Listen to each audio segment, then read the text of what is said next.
Wednesday morning, the Starbucks was busy. Surveillance video shows more than 20 people inside when two gunmen entered. They walk at first, then move quickly to the back. Several shots are fired. The two men then turn and run out. Wednesday morning coffee turned deadly when 29 bullets shattered a Laval Starbucks, ending the life of Montreal's most connected underworld broker. Cheryl Lambos Theologue wasn't just another casualty in Quebec's crime wars. He was the man who made peace between enemies, moved millions in product, and kept the city's criminal ecosystem balanced.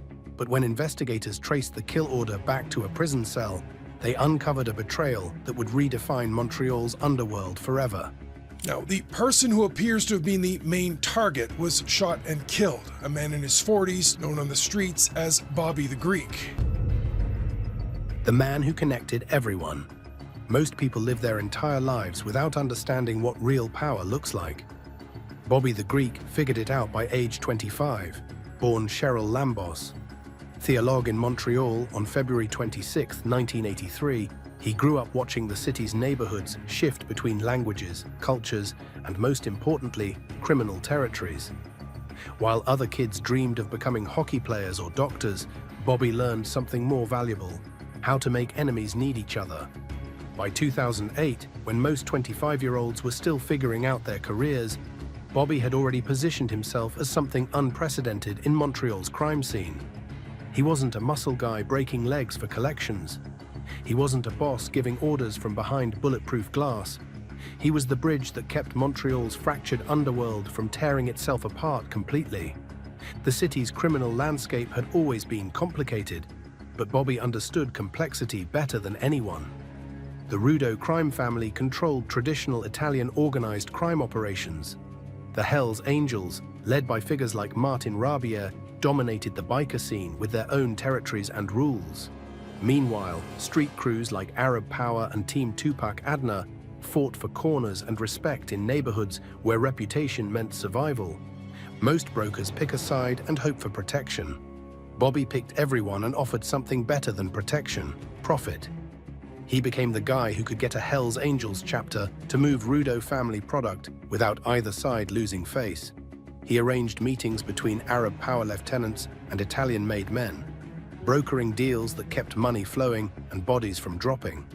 What made Bobby different wasn't just his connections. It was his understanding of what each group actually needed. The bikers needed product moving through routes they couldn't access directly. The Italian families needed street-level distribution networks without the headaches of managing corner crews. The street gangs needed suppliers who could deliver quantity and quality without the drama that came with territorial disputes. For over a decade, Bobby threaded this needle perfectly. Police files from 2010 to 2020 show his name appearing in surveillance reports, but never as a primary target. He was always the guy in the background, the one making introductions, smoothing over problems before they became bloodbaths. Detectives knew what he did, but proving it was nearly impossible.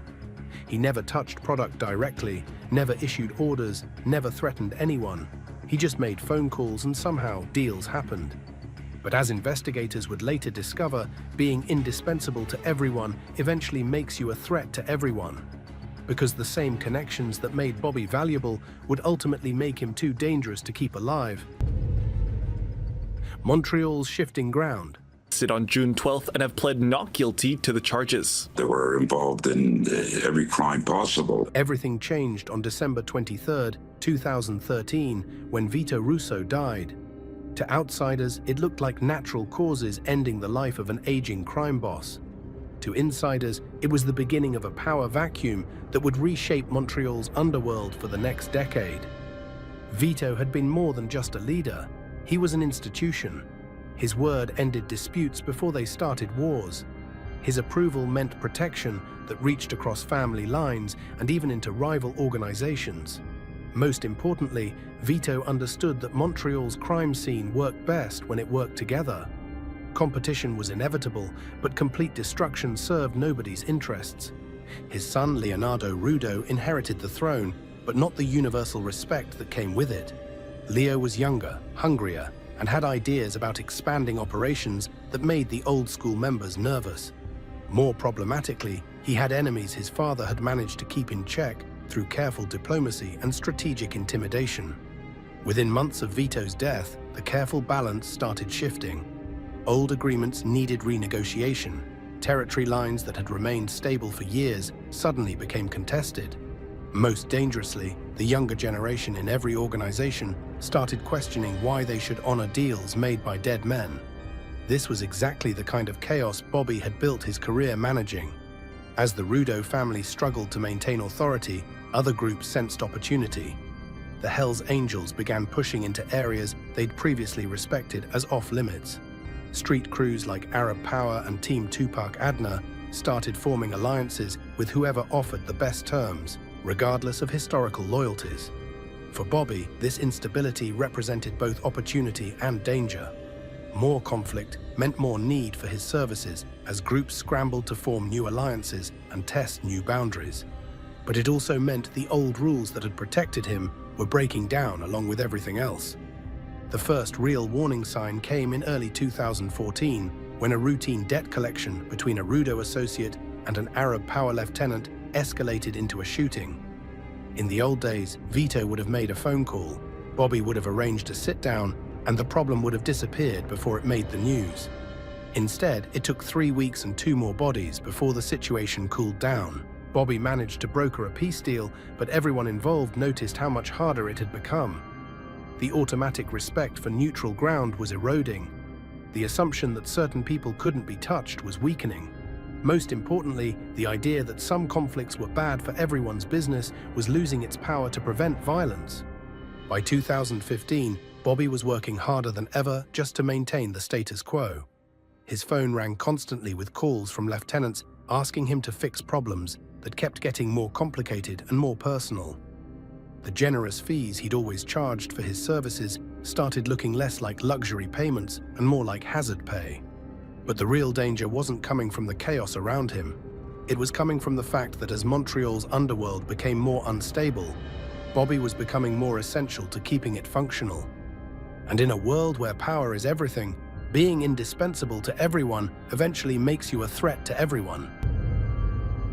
The broker's golden years, between 2016 and 2020, Bobby the Greek reached the peak of his influence in Montreal's underworld.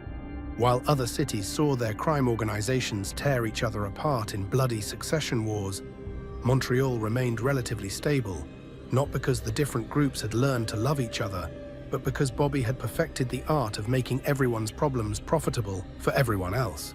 His operation had evolved far beyond simple message passing. Bobby ran what amounted to a criminal consulting firm, complete with specialists for different types of problems. Need to move a shipment through territory controlled by a rival group. Bobby knew which palms to grease and which conversations needed to happen. Having trouble with a street crew that was muscling in on established operations? Bobby could arrange a meeting where everyone walked away with something they wanted. The fees he charged reflected the value he provided. A simple introduction between 2 groups might cost $10,000. Brokering a major drug shipment deal could bring him $100,000 or more. Most importantly, his success rate was nearly perfect. When Bobby arranged something, it happened smoothly. When he promised a problem would stay quiet, it stayed buried.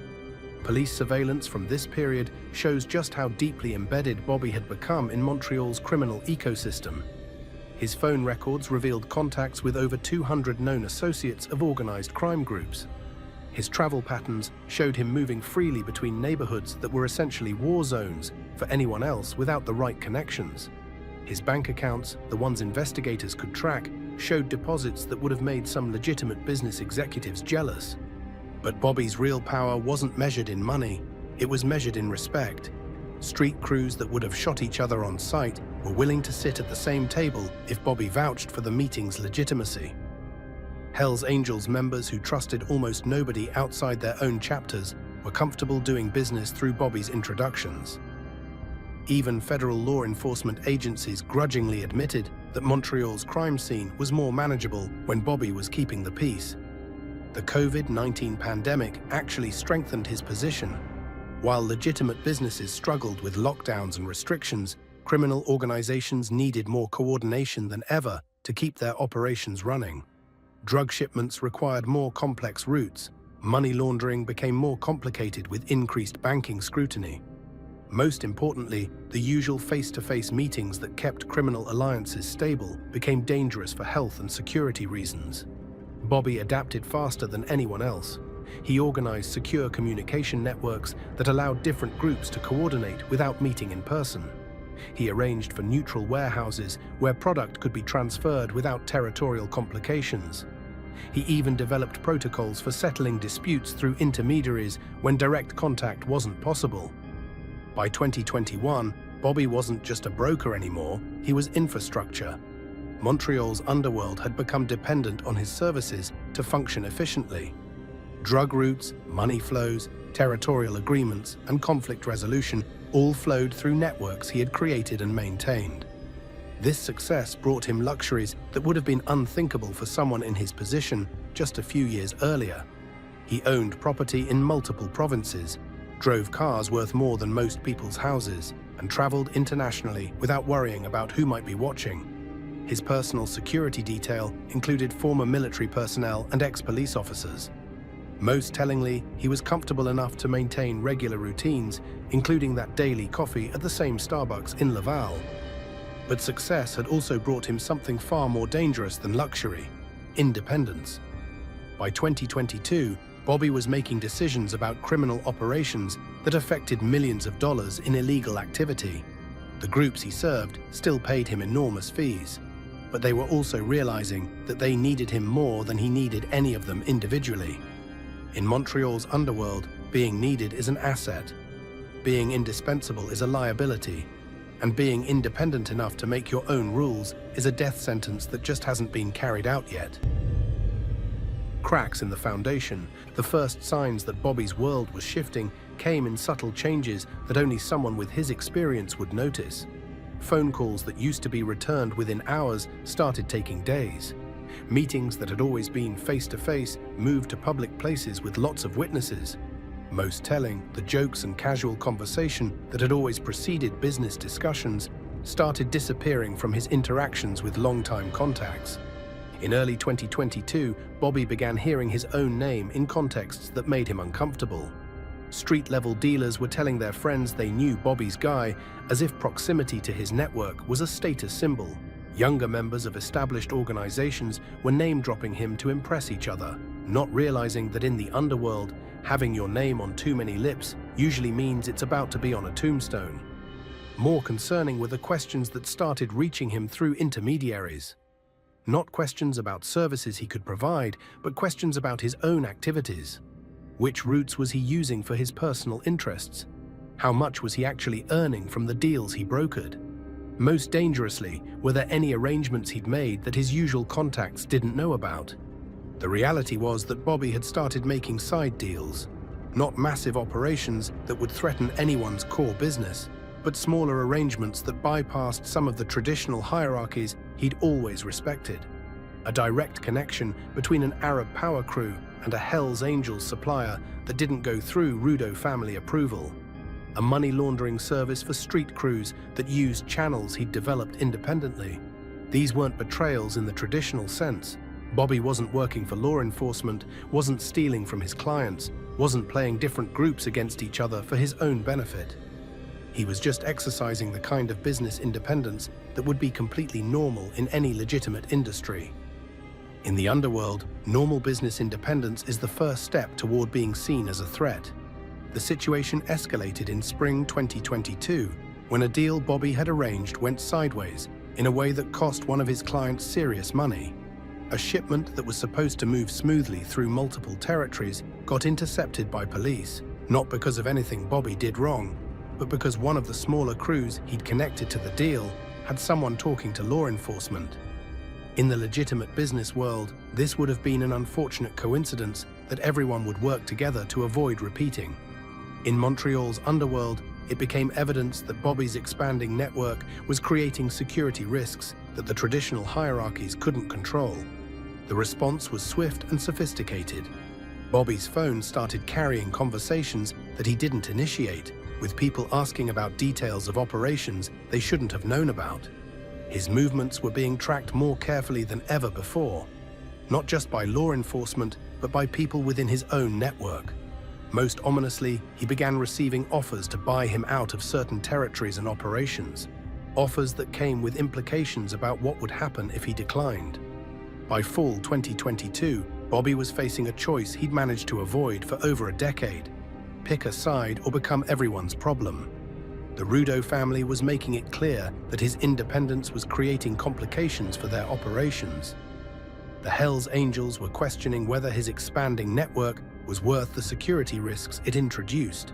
Even some of the street crews he'd been helping were worried that his high profile was bringing unwanted attention to their activities.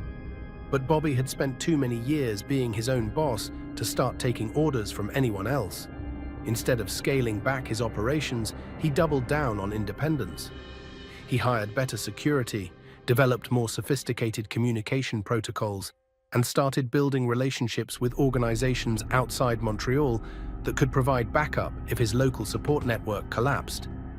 This was exactly the kind of escalation that Montreal's established powers had been afraid of. Bobby wasn't just a broker anymore. He was trying to become a power in his own right. And in a criminal ecosystem that had spent decades maintaining careful balances, anyone who upset those balances had to be corrected before they brought down the whole system. The correction would come in the form of 29 bullets fired in less than 2 minutes at a Laval Starbucks.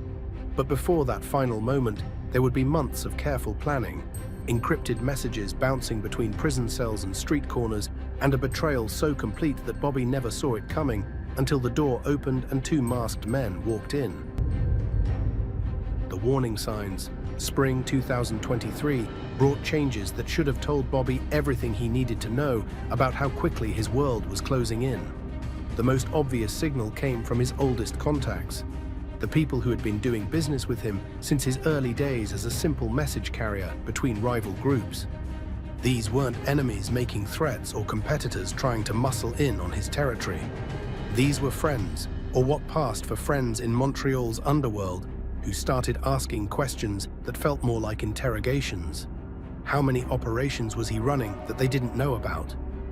Were there any deals he'd made that hadn't gone through proper channels? Most pointedly, did he think he might be getting too big for his own safety?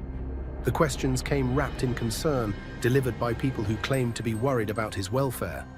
But Bobby had spent too many years listening to the subtext in criminal conversations to miss what was really being communicated. These weren't wellness checks. They were intelligence-gathering operations designed to figure out how much of a problem he'd become and what it would take to solve that problem permanently. Around the same time, his routine surveillance started noticing the same cars appearing in different locations throughout his daily activities. Not just police surveillance, which he'd learned to spot and avoid years earlier, but private security that moved with the kind of discipline that suggested military or law enforcement backgrounds. Someone was mapping his patterns with the kind of thoroughness that usually preceded either an arrest or an assassination. Bobby's response was to beef up his own security and vary his routines more dramatically than he'd ever done before. He started traveling with 2 bodyguards instead of 1, both chosen for their experience with organized crime security rather than simple muscle. He invested in a bulletproof Escalade and had his primary residences swept for surveillance devices monthly. But the most telling change was in how his business operations were being treated by the organizations he'd served for over a decade. Deals that should have been routine started requiring additional approvals from higher levels of leadership. Meetings that had always been simple coordination sessions began including participants he didn't recognize, people whose only apparent purpose was to observe and report back to their superiors.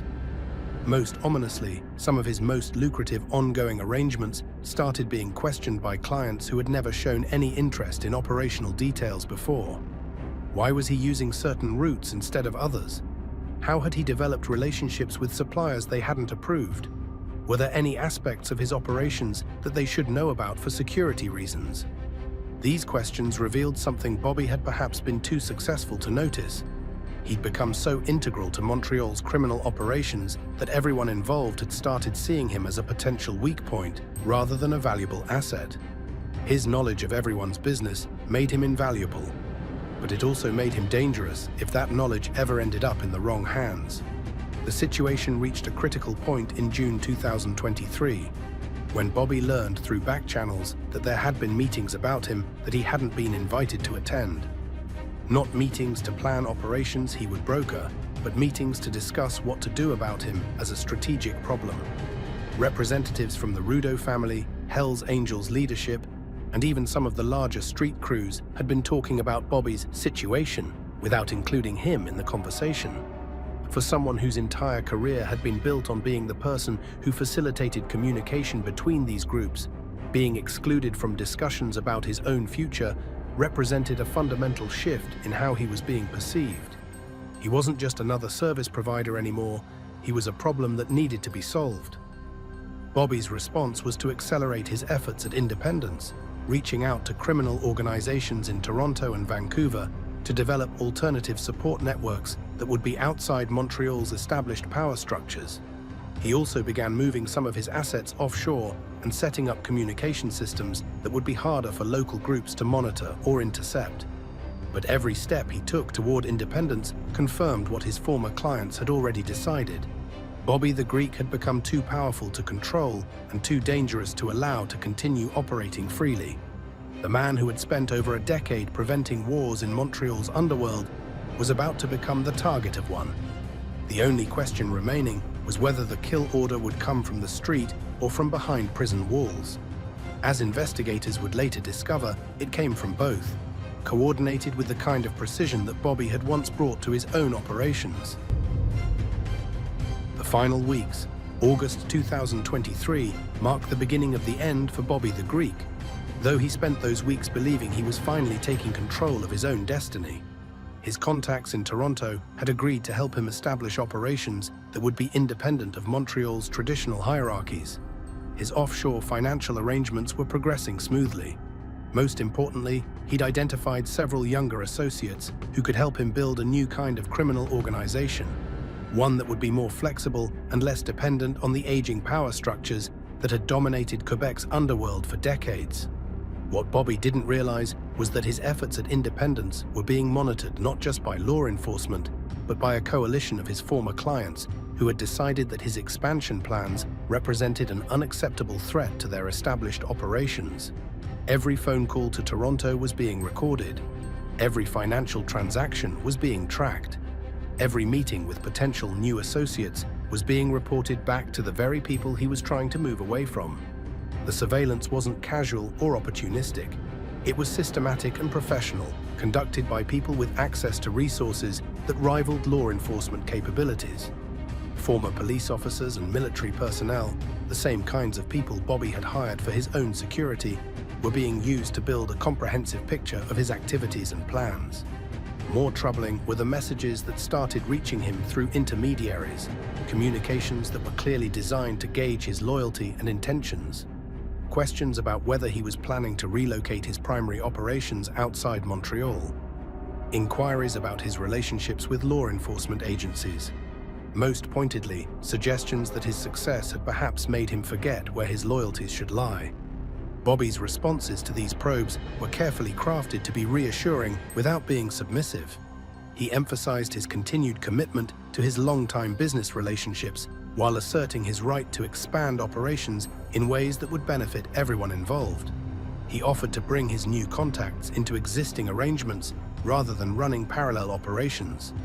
But his efforts at diplomacy were undermined by intelligence his former clients were gathering about his actual activities. They knew he was developing independent revenue streams. They knew he was building relationships with organizations that hadn't been approved by Montreal's established leadership. Most dangerously, they knew he was positioning himself to be less dependent on their continued cooperation. September brought escalation in the form of economic pressure, designed to test Bobby's resolve and limit his options. Several of his most lucrative ongoing arrangements were suddenly terminated or restructured in ways that reduced his role and his compensation. Credit lines he'd maintained with various criminal enterprises were quietly closed. Most significantly, he began losing access to some of the communication networks and transportation resources that had made his operations efficient and secure. These moves weren't presented as punishment or retaliation. They were framed as normal business adjustments in response to changing market conditions. But Bobby understood their real purpose: to make him financially dependent on the goodwill of the same organizations he was trying to gain independence from. His response was to accelerate his timeline for establishing alternative operations. Instead of the gradual transition he'd originally planned, Bobby began making moves that were necessarily more visible and more aggressive. He started offering services to clients his former partners hadn't approved, using resources and contacts they hadn't been informed about. This escalation gave his opponents exactly what they needed to justify more drastic action. Bobby wasn't just pursuing independence anymore. He was actively competing with the same organizations that had made his success possible in the first place. In their view, he had crossed the line from valuable partner to dangerous rival. October 2023 opened with Bobby receiving what amounted to a final warning, delivered through one of his oldest and most trusted contacts. The message was simple: scale back the independent operations, return to his traditional role as a broker between established organizations, and everything could go back to the way it had been for over a decade. But Bobby had gone too far to turn back. His new operations were already generating substantial revenue and would provide the foundation for long-term independence from Montreal's traditional criminal hierarchies. More importantly, accepting the demand would have meant admitting that he'd never actually been as powerful or secure as he'd believed. His refusal to comply was delivered politely but firmly. He appreciated the concern, but he was confident that his expanded operations would ultimately benefit everyone involved. He was willing to negotiate specific arrangements to address any legitimate concerns, but he wasn't willing to abandon the strategic direction that would secure his long-term position in Quebec's criminal landscape. That message, sent on October 2nd, 2023, effectively signed his death warrant. Within hours of its delivery, encrypted communications were flowing between prison cells and street corners, between Hells Angels clubhouses and Rudo family safe houses. The decision had been made. Bobby the Greek had become too independent to tolerate and too dangerous to ignore. The only remaining question was when and where the correction would be administered. The answer would come 48 hours later, at 10:31 a.m., in a Laval Starbucks, where Bobby had been having coffee every Wednesday morning for the past 2 years. October 4th, the last morning. Bobby woke up on October 4th, 2023, in his Laval condo the same way he'd been waking up for months, checking his phone for messages that might indicate how his day was going to unfold. The previous few weeks had been tense, but not unusually so for someone in his position. Criminal operations always involved uncertainty and risk management. The key was distinguishing between normal operational stress and genuine threats to personal safety. That morning, his phone showed the usual collection of business-related messages, requests for services, and coordination communications for ongoing operations. Nothing suggested that this Wednesday would be different from the hundreds of other Wednesdays when he'd driven the same route to the same Starbucks to conduct the same kinds of conversations that had made him wealthy and powerful. His security routine, which had become more elaborate over the past year, involved checking with both of his bodyguards before leaving the condo. These weren't street muscle hired for intimidation. They were experienced professionals with military and law enforcement backgrounds who understood the sophisticated threats that someone in Bobby's position faced. Their assessment that morning was that surveillance activity around his residence had been normal, with no unusual vehicles or personnel in the area. The drive from his condo to the Starbucks on Boulevard St. Martin West normally took about 15 minutes, depending on traffic. Bobby's usual pattern was to vary his route slightly from day to day, but always to arrive at the coffee shop between 10:25 and 10:35 a.m. This timing allowed him to conduct whatever business conversations he had scheduled while avoiding the peak morning rush that made surveillance more difficult and escape routes more complicated. What Bobby didn't know was that his routine had been studied and mapped by people with access to resources that rivaled law enforcement surveillance capabilities. Every variation in his route had been noted and accounted for. The timing of his arrival had been calculated to within a few minutes.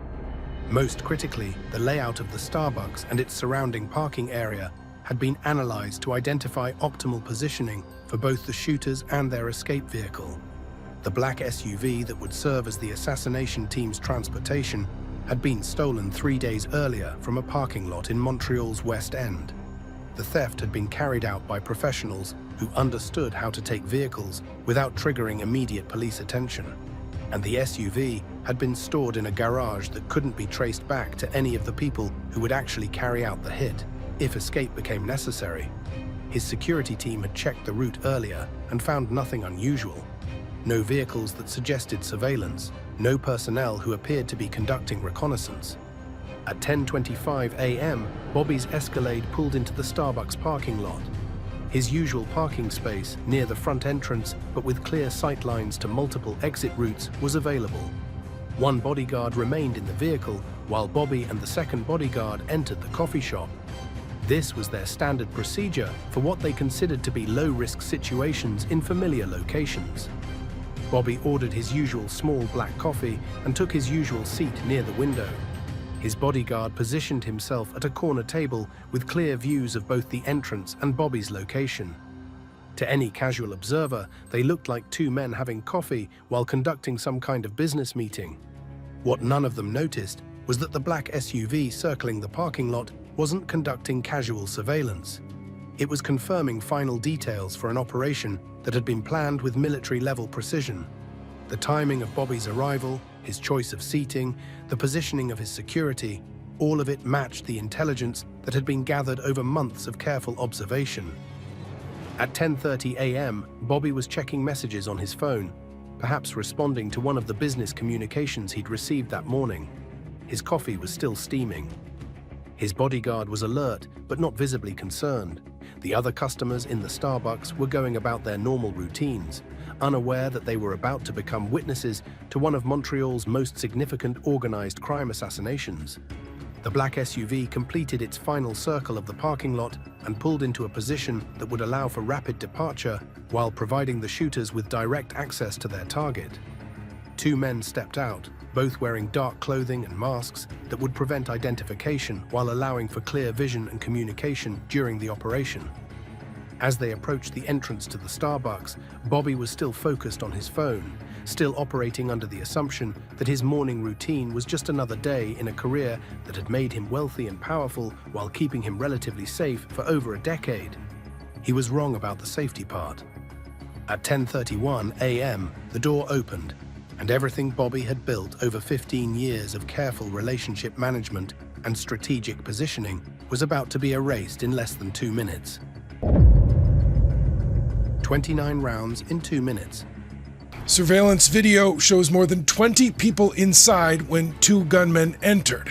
They walk at first, then move quickly to the back. The door chime at 10:31 a.m. was the last normal sound anyone in that Starbucks would remember clearly.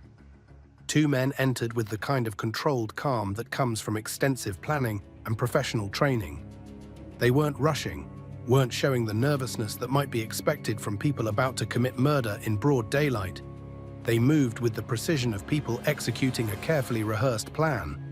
The first shooter headed directly toward Bobby's table, while the second positioned himself to control the exit and monitor for any unexpected complications. Neither man said anything, issued any warnings, or showed any hesitation. They had come to complete a specific task, and everything about their behavior indicated they intended to finish it quickly and efficiently. Bobby looked up from his phone, and for just a moment, there might have been recognition in his expression. Not recognition of the specific individuals, their masks prevented that, but perhaps recognition of what was about to happen. Someone who had spent 15 years navigating Montreal's criminal underworld would have understood the significance of two masked men entering his regular coffee spot with obvious hostile intent. His bodyguard reacted immediately, reaching for his weapon while simultaneously moving to position himself between Bobby and the shooters. But the distance was too great, and the attackers were too well prepared for defensive action to be effective. The first shots were fired before anyone in the coffee shop could process what was happening, let alone respond to it. The sound of automatic gunfire in an enclosed space is overwhelming in ways that movies and television never capture accurately. The physical impact of that much noise in a small area is disorienting enough, but combined with the visual chaos of muzzle flashes, breaking glass, and people diving for cover, it creates a sensory overload that makes detailed observation almost impossible. What witnesses later described was more impressionistic than specific. the smell of gunpowder mixing with coffee, the sound of glass and ceramic breaking, screaming that seemed to come from everywhere at once. The actual sequence of events, who was shot first, how many rounds were fired at each target, how long the entire incident lasted, had to be reconstructed from physical evidence rather than eyewitness accounts. Forensic analysis later determined that 29 rounds were fired from 2 modified Glock 18 handguns, weapons that had been converted to fully automatic fire. This wasn't random street violence or a crime of passion. The weapons, like everything else about the operation, indicated careful planning and professional execution. Bobby was hit multiple times while still seated at his table. His bodyguard was struck twice while attempting to return fire, though he never managed to discharge his own weapon. The second bodyguard, who had remained in the parking lot with the Escalade, was shot as he attempted to enter the building in response to the gunfire. The entire shooting lasted approximately 90 seconds. When it was over, 2 men were dead and 1 was critically wounded. The shooters left the same way they had entered, calmly, professionally, without any apparent concern about witnesses or surveillance cameras. They walked to their SUV, drove out of the parking lot, and disappeared into Montreal traffic. By the time police arrived at 10:33 a.m., the Starbucks looked like a war zone. Shattered glass covered everything. Blood was pooled around Bobby's table, and traumatized customers were still hiding behind overturned furniture. But the shooters were already miles away, and their escape vehicle was about to become another piece of evidence in what would become one of Quebec's most complex organized crime investigations. The black SUV was found burning in Rivière-des-Prairies 20 minutes after the shooting, reduced to a metal skeleton that destroyed most of the physical evidence that might have identified the perpetrators. But the fire didn't destroy everything, and what remained would provide investigators with their first clues about who had ordered Bobby's assassination and why. Most importantly, the precision and coordination of the entire operation, from the months of surveillance to the professional execution to the immediate destruction of evidence, indicated that this wasn't a spontaneous act of violence or even a simple contract killing. This was a strategic elimination carried out by people with access to significant resources and sophisticated planning capabilities. The question investigators faced wasn't just who had killed Bobby the Greek, but who had the power and motivation to organize such an elaborate operation. The answer would lead them into the highest levels of Montreal's criminal hierarchies and ultimately to prison cells where aging crime bosses were still issuing orders that could reach anyone, anywhere, at any time. Following the trail, the investigation into Bobby's assassination began with physical evidence, but quickly expanded into something much more complex. When investigators realized they weren't just dealing with a contract killing, they were looking at a conspiracy that reached into the highest levels of Montreal's organized crime families. The burned SUV in Rivière-des-Prairies provided the first breakthrough.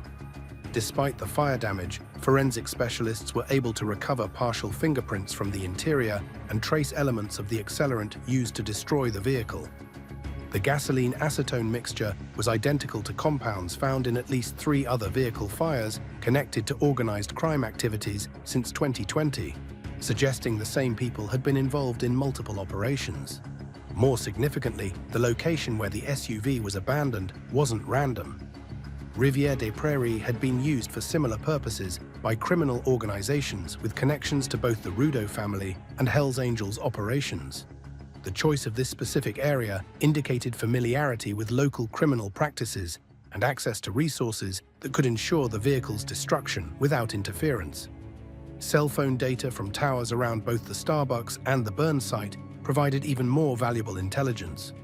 One number kept appearing in communications immediately before, during, and after the assassination. A prepaid phone registered under a false identity but linked to known associates of the Rudo crime family.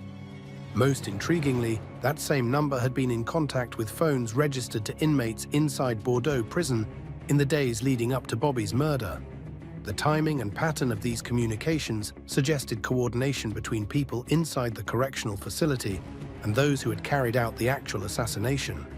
Within 48 hours of Bobby's death, the investigation had been classified as organized crime-related and transferred to a joint task force that included both provincial and federal law enforcement agencies. The level of planning and coordination evident in the assassination suggested involvement by criminal organizations with capabilities that local police weren't equipped to investigate independently. Encrypted message traffic intercepted through ongoing surveillance operations provided additional pieces of the puzzle. References to window closing and work finished appeared in communications between known Rudo associates immediately after the shooting. Most telling was a message sent from inside Bordeaux prison just hours after Bobby's death. Problem solved, balance restored. The investigation team's focus shifted from identifying the shooters to understanding who had ordered the assassination and why. The physical evidence was important, but the real story was in the power structures and personal relationships that had made Bobby's murder necessary from someone's perspective. Interviews with Bobby's known associates revealed a pattern of increasing isolation in the months before his death. People who had done business with him for years reported that he'd become more secretive about his operations, more concerned about surveillance, and more focused on developing relationships outside Montreal's traditional criminal hierarchies. This information corroborated intelligence that law enforcement had been gathering through their own surveillance operations. Bobby had indeed been expanding his activities beyond the role of broker and facilitator that had made him valuable to established crime families. He was developing independent revenue streams and building relationships with organizations that hadn't been approved by Montreal's criminal leadership. From the perspective of groups like the Rudo family and Hell's Angels, Bobby's expanding independence represented a threat that went beyond simple business competition. His detailed knowledge of their operations, combined with his growing autonomy, made him a potential security risk that couldn't be managed through traditional means of control and intimidation. The investigation team's working theory was that Bobby's assassination had been ordered by a coalition of criminal organizations who saw his independence as a threat to their established operations. But proving this theory would require evidence that connected specific individuals to specific decisions, and that evidence was protected by layers of security and silence that even law enforcement's most sophisticated investigative techniques struggled to penetrate. The breakthrough came from an unexpected source. A prisoner inside Bordeaux who had been cooperating with authorities on an unrelated case overheard conversations that provided direct insight into how Bobby's assassination had been planned and approved. The prison connection. The revelation that Bobby's assassination had been ordered from inside Bordeaux prison fundamentally changed how investigators understood both the murder itself and the power dynamics of Montreal's organized crime scene. This wasn't just a contract killing carried out by professional shooters. It was a strategic decision made by incarcerated leaders who still exercised operational control over criminal enterprises on the outside. The key breakthrough came from intercepted communications between Leonardo Rudo, serving time for racketeering and conspiracy charges, and several of his most trusted lieutenants who were also incarcerated in the same facility. These weren't casual conversations about general criminal activities. They were specific planning sessions for eliminating what the participants referred to as the Greek problem. Court documents later revealed that prison authorities had been monitoring these communications as part of ongoing investigations into organized crime activities being coordinated from inside correctional facilities. But the significance of what they were hearing didn't become clear until after Bobby's assassination, when investigators could match the timing and content of intercepted messages with the actual events surrounding his murder. The most damaging piece of evidence was a recording of Leonardo Rudo explaining to another inmate why Bobby needed to be eliminated. According to the transcript, Bobby had forgotten his place and was acting like he owned what belonged to other people. More specifically, Rudo said that Bobby's independent operations were creating security risks that threatened the entire organizational structure that kept Montreal's criminal activities profitable and protected from law enforcement interference. But the decision to kill Bobby wasn't made unilaterally by the Rudo family. Prison communications revealed extensive consultations with representatives of other criminal organizations, including Hell's Angels leadership and senior members of various street crews. The goal wasn't just to eliminate a perceived threat. It was to send a message that would reinforce traditional hierarchies and discourage similar independence by other criminal entrepreneurs. The coordination required for this kind of multi-organizational decision-making was possible because many of Quebec's most senior criminal leaders were incarcerated in the same facility. Bordeaux Prison had effectively become a headquarters for organized crime planning, where inmates could meet regularly and communicate freely without the surveillance and security concerns that made similar coordination difficult on the outside. Federal investigators discovered that the prison's internal communication systems had been compromised to allow for encrypted messaging between inmates and their external associates. Cell phones and other prohibited communication devices were being smuggled into the facility with the cooperation of corrupted correctional staff. Most significantly, meetings between inmates from different criminal organizations were being facilitated by prison administrators who either didn't understand or didn't care about the security implications. The actual kill order was transmitted through this network on October 2nd, 2023, just 2 days before Bobby's assassination. The message was simple but specific. Window opens Wednesday morning, usual place, clean finish. This communication was relayed through multiple intermediaries to avoid direct connections between the inmates who ordered the killing and the people who carried it out. Investigators were able to trace this communication chain through cell phone records, encrypted messaging logs, and financial transactions that showed payments flowing from accounts controlled by organized crime families to individuals with no apparent legitimate connection to those organizations. The money trail confirmed that Bobby's assassination was a professional contract killing funded and directed by incarcerated criminal leaders. More troubling was the discovery that this wasn't an isolated incident. Prison communications revealed references to other corrections that had been ordered and carried out over the past several years, suggesting that Quebec's correctional system had become a nerve center for ongoing criminal operations, rather than a place where criminal leaders were isolated from their organizations. The Bobby the Greek assassination was just the most visible example of how incarcerated crime bosses continued to exercise operational control over activities on the outside. His murder wasn't just about eliminating a perceived threat. It was about demonstrating that traditional criminal hierarchies remained intact despite the incarceration of their leadership. This realization led to a broader investigation into how organized crime operations were being coordinated from inside Quebec's correctional facilities. What investigators found was a systematic compromise of prison security that had allowed criminal organizations to maintain operational effectiveness despite the imprisonment of their senior leadership. But understanding who had ordered Bobby's assassination was only part of the story. The more complex question was why his former partners and clients had decided that killing him was preferable to continuing the business relationships that had made everyone involved wealthy and powerful for over a decade. The real motive. The decision to assassinate Bobby the Greek wasn't made impulsively or emotionally. It was the result of a careful cost-benefit analysis by criminal organizations that had concluded his continued operation posed unacceptable risks to their long-term interests. Understanding this calculation requires examining not just what Bobby had done wrong, but how the criminal landscape in Montreal had evolved to make his traditional role obsolete and his independence threatening.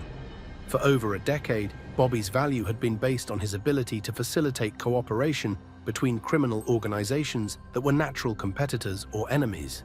His services reduced conflict, increased efficiency, and allowed different groups to maximize profits while minimizing the kinds of violent confrontations that attracted law enforcement attention and disrupted business operations.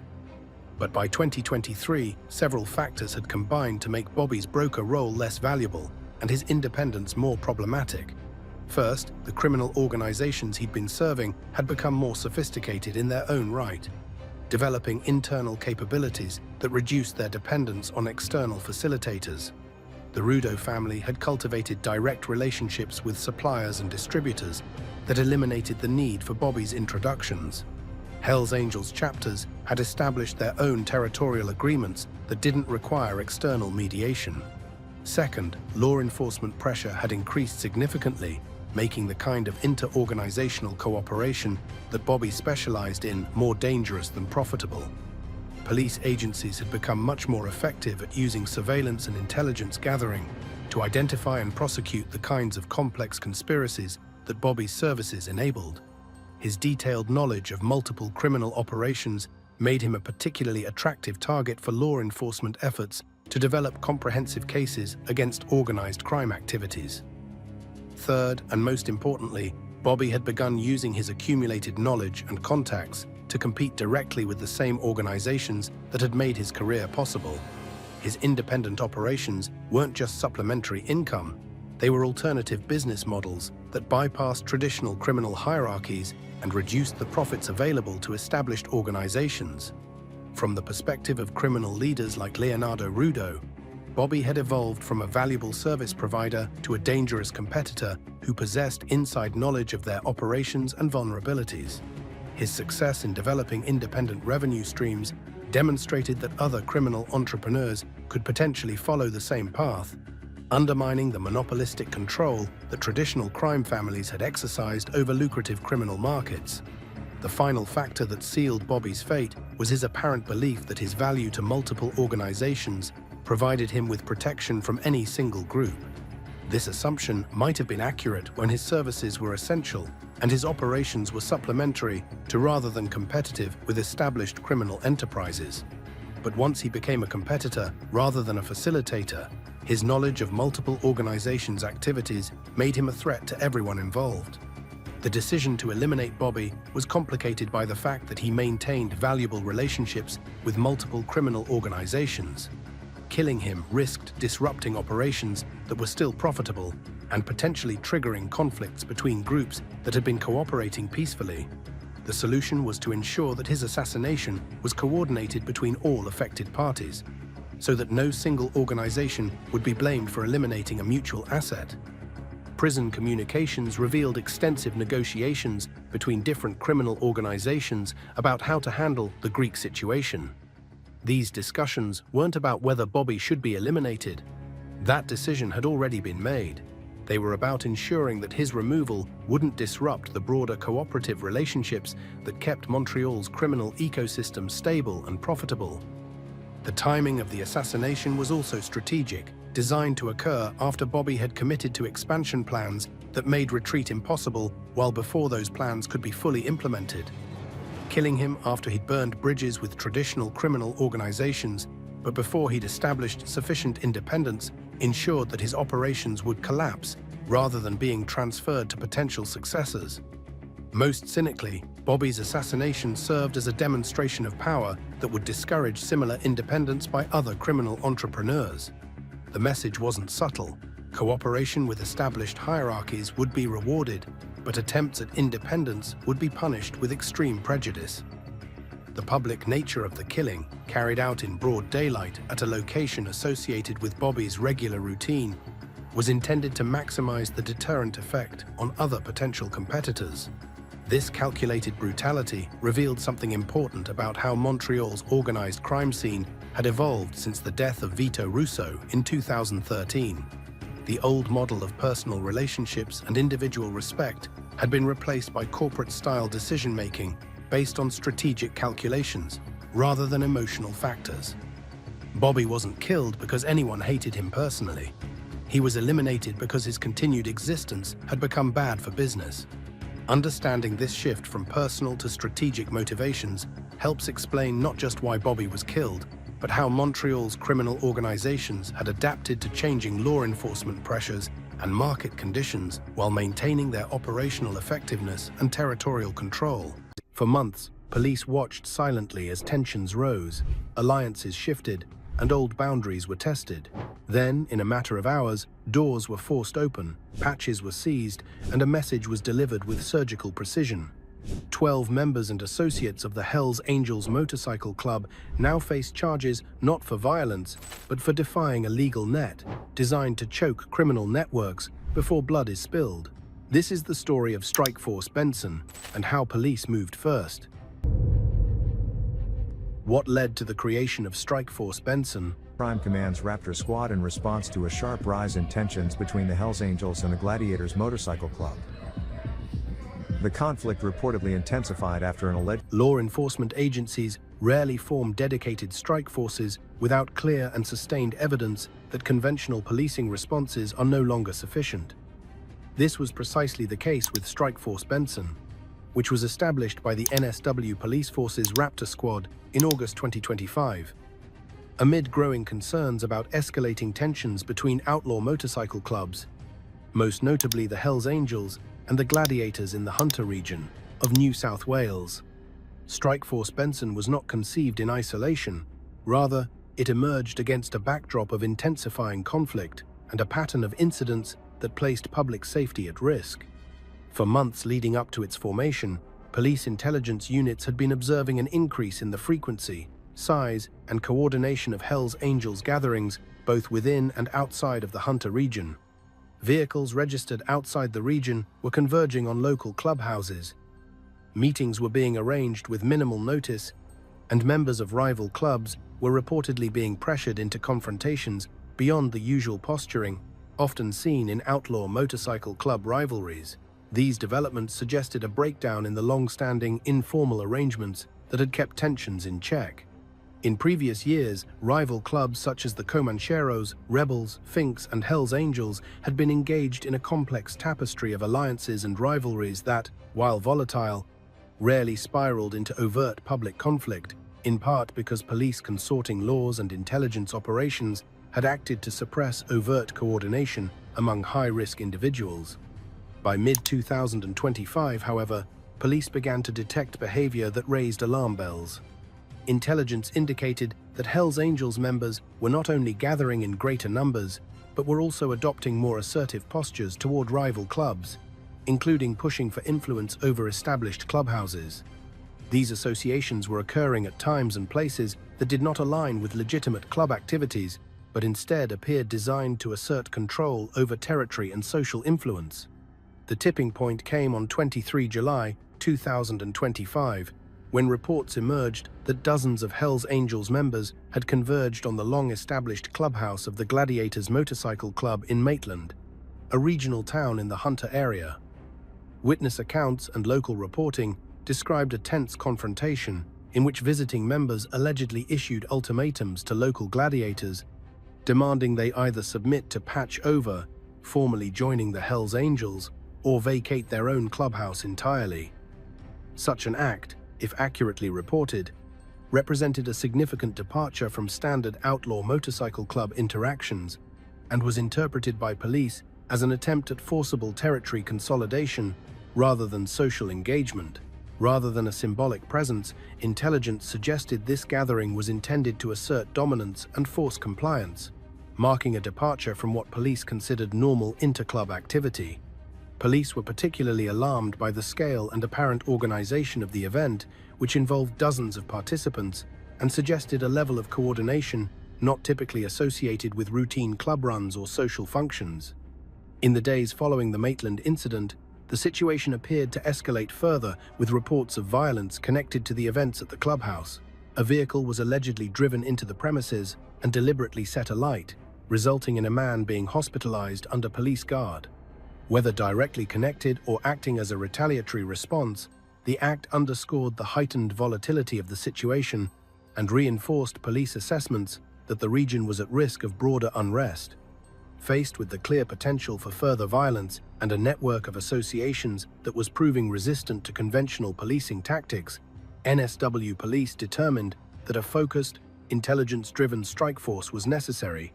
In August 2025, Strikeforce Benson was officially established under the auspices of the State Crime Command's Raptor Squad, a specialized unit tasked with tackling organized crime, including outlaw motorcycle gangs, and supported by operational support groups and intelligence divisions. The mandate of Strikeforce Benson was concise but ambitious: identify the underlying drivers of the instability, disrupt emerging criminal networks before they could consolidate, and prevent retaliatory violence before it spilled into public spaces. Rather than acting as a short-term response to a single incident, Strikeforce Benson was structured as a sustained operational effort. NSW police made it clear that the force would employ a combination of traditional investigative techniques and newer legal tools, including public safety orders and consorting warnings to intervene early and legally disrupt potentially harmful activity. Public safety orders, which temporarily restrict individuals from attending specific locations or events considered high risk, were one of the first tools deployed. On 1 August 2025, police issued 27 such orders aimed at preventing key individuals from returning to the Hunter Region clubhouse following the Maitland incident. These orders were preventative measures intended to reduce the likelihood of further clashes. More than 30 consorting warnings were also issued in the months that followed. Under New South Wales law, consorting warnings formally notify individuals that they must not associate with specific people. Continued association after a warning is issued may itself become a criminal offence. Police view these warnings as an effective mechanism for legally separating criminal networks, particularly organised groups like outlaw motorcycle clubs. However, authorities allege that many warnings were ignored. Police reported detecting repeated breaches not only within New South Wales, but also during out-of-state travels, including national runs and the Hells Angels' own anniversary events in jurisdictions such as the ACT, Victoria, and South Australia. Taken together, these developments painted a picture of an intensifying conflict that was not contained by ordinary policing measures.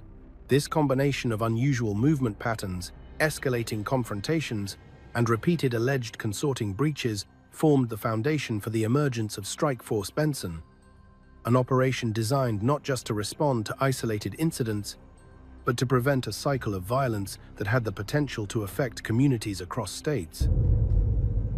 12 members charged following ongoing police investigation.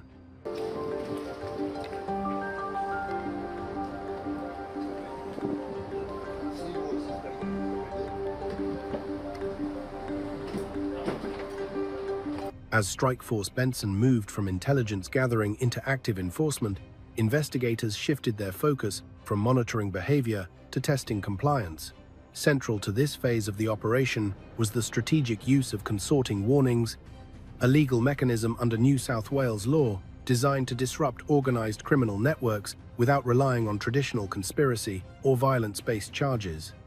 Over several months, police issued more than 30 consorting warnings to individuals identified as members or close associates of the Hells Angels motorcycle club. Each warning was delivered formally, leaving no ambiguity about its intent or legal effect. Recipients were explicitly informed that continued association with certain named individuals, many of whom had prior convictions, could itself become a criminal offence. From a policing perspective, these warnings served both as a preventative measure and a compliance test. Investigators closely tracked behavior following the issuance of these notices.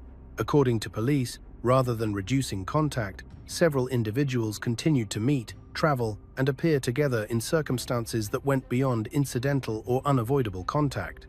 These interactions were allegedly observed at club-related gatherings, during interstate travel, and in public settings that suggested coordination rather than coincidence. What concerned investigators was not a single breach, but a pattern of repeated association. Each alleged breach was logged, cross-referenced with existing warnings, and assessed within the broader context of the investigation. Police sources indicated that the persistence of these associations suggested a deliberate disregard for the legal restrictions imposed, reinforcing suspicions that the network remained active and organized. By late 2025, Strikeforce Benson investigators concluded that the threshold for enforcement had been met. In December 2025, police moved decisively, transitioning from disruption to prosecution. 12 men, ranging in age from their 20s through to their 50s, were charged with habitually consorting with convicted offenders after warning an offense that reflects ongoing behavior rather than a single incident. The charges were laid following a detailed review of surveillance records, operational intelligence, and compliance checks. Authorities emphasized that habitually consorting charges require clear evidence of repeated association after formal warning, making them more complex than simple breach offenses. Police described the evidence as cumulative, built carefully over time rather than arising from a single operation or encounter. In addition to the consorting charges, investigators uncovered ancillary offenses during the course of the investigation. A small number of the accused faced further allegations, including failing to comply with digital evidence orders, driving while disqualified, and weapons-related matters. Police were careful to note that these additional charges were not the primary objective of the Strikeforce, but emerged as a result of lawful searches and compliance checks conducted during the investigation. Following their arrest and charging, all 12 men were granted conditional bail. Bail conditions varied depending on individual circumstances, but typically included restrictions on movement, association, and compliance with police directions. Authorities stressed that the granting of bail reflected standard judicial procedure and did not indicate any reduction in the seriousness of the allegations. Court appearances for the accused were scheduled across multiple local courts, spanning from December 2025 through February 2026. This staggered timeline reflected the number of individuals involved and the different jurisdictions in which charges were laid. Police confirmed that each matter would proceed independently through the legal system, with outcomes to be determined by the courts. From a law enforcement perspective, the charges marked a significant milestone in Strikeforce Benson.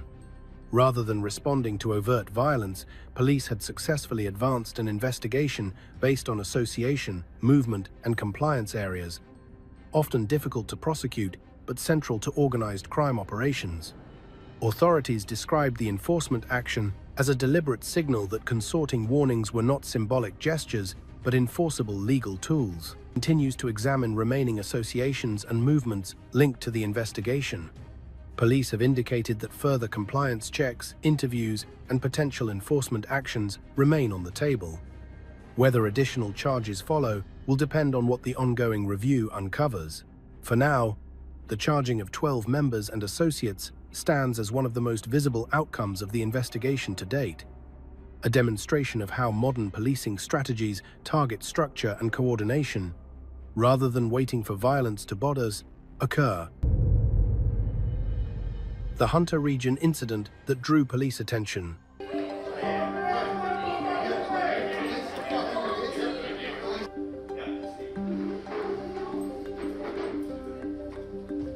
The events that unfolded in the Hunter region in late July 2025 represented a sharp departure from the uneasy but largely managed balance that had existed between outlaw motorcycle clubs in the area for years. Maitland, a regional center with a long history of motorcycle club presence, had rarely been the stage for overt, large-scale confrontations involving interstate figures.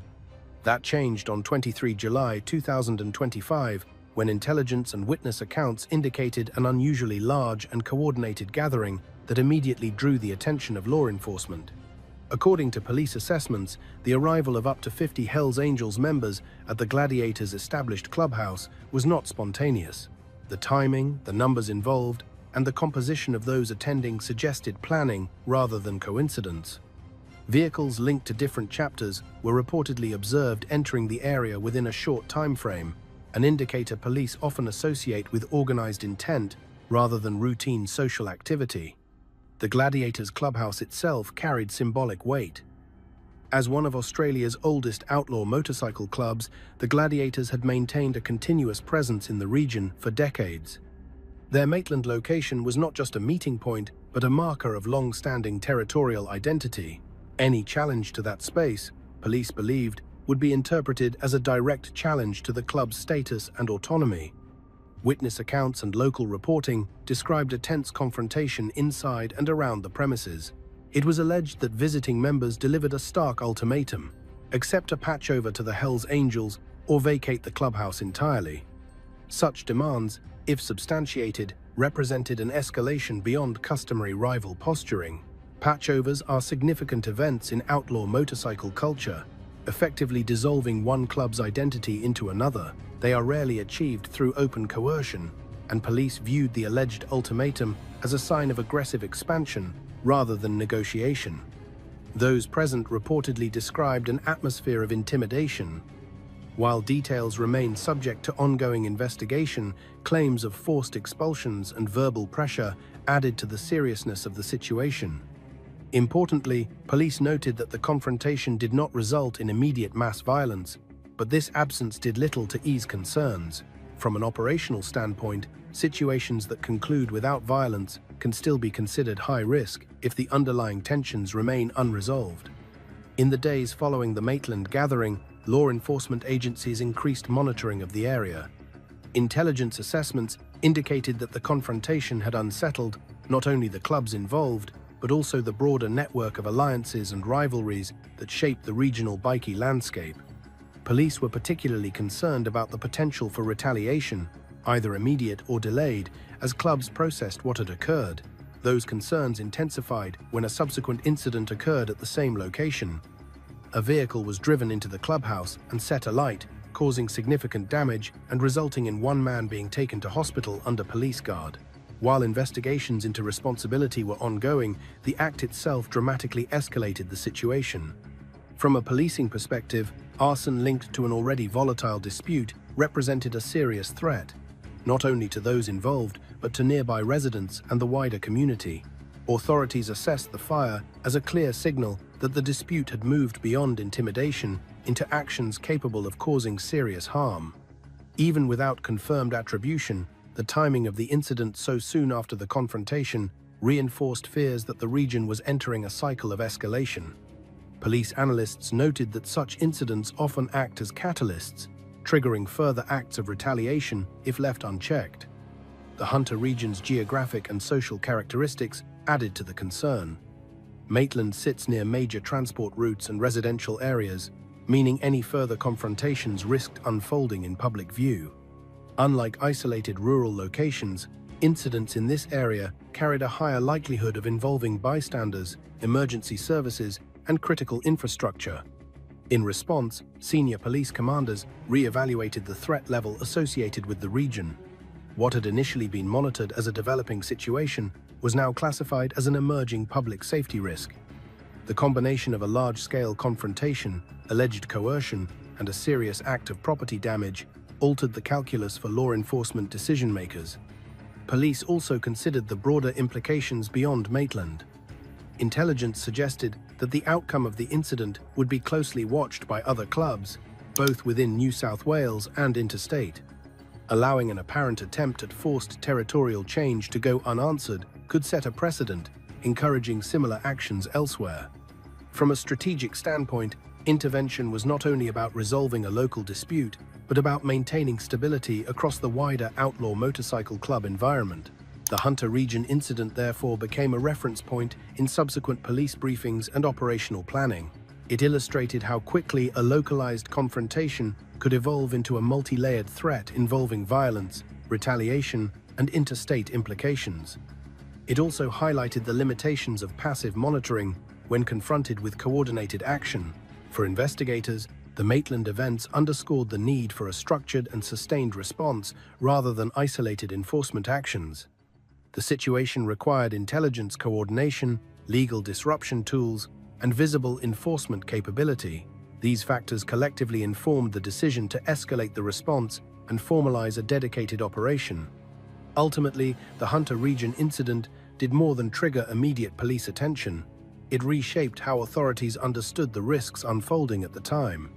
It demonstrated that traditional assumptions about boundaries and restraint no longer applied, and that proactive measures were necessary to prevent further deterioration.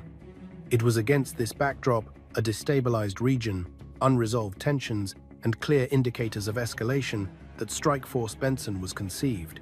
The events in Maitland did not simply precede the Strikeforce. They defined its urgency, scope, and purpose. Events at the Maitland Clubhouse explained. In the world of outlaw motorcycle clubs, a clubhouse is never just a building. It functions as a headquarters, a meeting ground, a symbol of territorial legitimacy, and a visible marker of a club's standing within the wider bikie landscape. For police and club members alike, control over a clubhouse represents far more than access to a physical space. It reflects authority, cohesion, and the ability to defend identity. Any challenge to such a site therefore carries implications that extend well beyond those present at the time. The Maitland Clubhouse, occupied by the Gladiators, held particular significance. As one of Australia's oldest outlaw motorcycle clubs, the Gladiators had established deep roots in the region over decades. Their continued occupation of the site signaled endurance and stability in a subculture where clubs often rise, fracture, or disappear under pressure. From a policing perspective, that longevity had helped maintain a fragile equilibrium, where influence was understood rather than constantly contested. Police assessments indicate that the events at Maitland were not driven by negotiation or diplomacy. Instead, authorities believed the presence of visiting members was intended to convey authority through scale and visibility. In outlaw motorcycle culture, numbers matter. A large, coordinated appearance sends a message without words that a club has reach, backing, and the capacity to mobilize quickly. Investigators believe this show of presence was designed to unsettle the existing order and signal an expectation of compliance rather than dialogue. This approach differed from how territorial disputes have historically unfolded. In many cases, shifts in influence occur gradually through alliances, defections, or negotiated outcomes behind closed doors. The Maitland incident, by contrast, was interpreted by police as a direct and overt challenge to established control, delivered in a way that left little room for compromise. Such tactics are considered risky, as they force an immediate response rather than allowing tensions to dissipate over time. What followed, however, ran counter to what authorities believe was intended. Rather than weakening the gladiators' position, the challenge appears to have solidified it. Members who might otherwise have been divided or disengaged reportedly closed ranks, reinforcing internal unity in the face of external pressure. Police analysts note that attempts at coercion often produce this effect, particularly within long-established clubs that place a high value on loyalty and shared history. Crucially, the situation did not remain confined to the two clubs directly involved. Support soon emerged from other outlaw motorcycle clubs with their own standing in the Australian bikie hierarchy. The involvement of the Nomads and Lone Wolf MC was particularly significant. Both clubs are known for maintaining independence and for selectively choosing where they align. Their backing of the gladiators sent a clear signal that the challenge to the Maitland clubhouse was not viewed as legitimate within the broader subculture. From a law enforcement perspective, this development altered the dynamics of the situation. What might have remained a bilateral dispute now carried the potential to draw in additional clubs, increasing the complexity and risk of escalation. While the show of support helped repel the immediate incursion, it also raised the stakes. Police are acutely aware that alliances, once activated, can rapidly transform localized disputes into wider conflicts, if not carefully managed. The response at Maitland demonstrated the resilience of established networks within the outlaw motorcycle scene. Rather than capitulating, the gladiators leveraged long-standing relationships and mutual respect built over years. Investigators observed that these alliances functioned as a counterbalance to attempts at forced change, reinforcing informal rules about how territory and identity are contested. For police, the incident offered a clear lesson in how quickly symbolic actions can generate broader consequences. A challenge framed as a display of dominance can provoke reactions that extend far beyond the original intent. Even when overt violence is avoided, the mobilization of multiple clubs creates an environment where misunderstandings, miscalculations, or isolated incidents can ignite wider unrest. The Maitland events also highlighted the limits of relying on historical stability as a predictor of future behavior. Clubs that had coexisted without major conflict for years were suddenly drawn into a situation that threatened to unravel that balance. Police analysts noted that the speed at which alliances formed underscored the volatility inherent in the subculture, particularly when long-standing norms are tested. In the aftermath, authorities increased monitoring of communications, movements, and gatherings linked to the clubs involved. The objective was not only to detect potential retaliation, but also to understand how narratives around the incident were spreading. In outlaw motorcycle culture, perception matters. How an event is interpreted internally can shape future actions as much as the event itself. The closure of the Maitland clubhouse, following subsequent police action, further emphasized the seriousness with which authorities viewed the situation. While the closure was a practical measure tied to broader investigations, it also removed a focal point around which tensions might otherwise have continued to build. From a policing standpoint, disrupting access to contested spaces can be an effective way to slow escalation and regain situational control. Ultimately, the Maitland clubhouse incident illustrated the fragile nature of territorial stability within the bikie landscape. It showed that even well-established arrangements can be challenged suddenly, and that such challenges rarely remain contained. For law enforcement, the episode reinforced the need for rapid intervention and sustained oversight when symbolic sites are contested. The events did not merely justify police involvement, they reshaped operational thinking. Authorities recognized that waiting for violence to erupt would have been a reactive and potentially dangerous approach.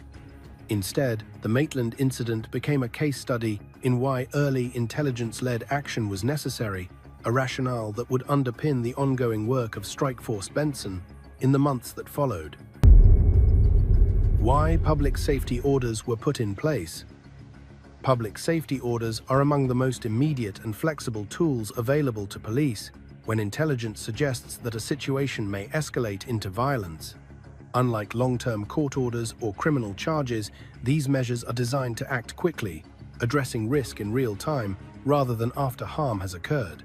On 1 August 2025, NSW Police exercised this authority by issuing 27 public safety orders in response to rapidly evolving conditions in the Hunter region.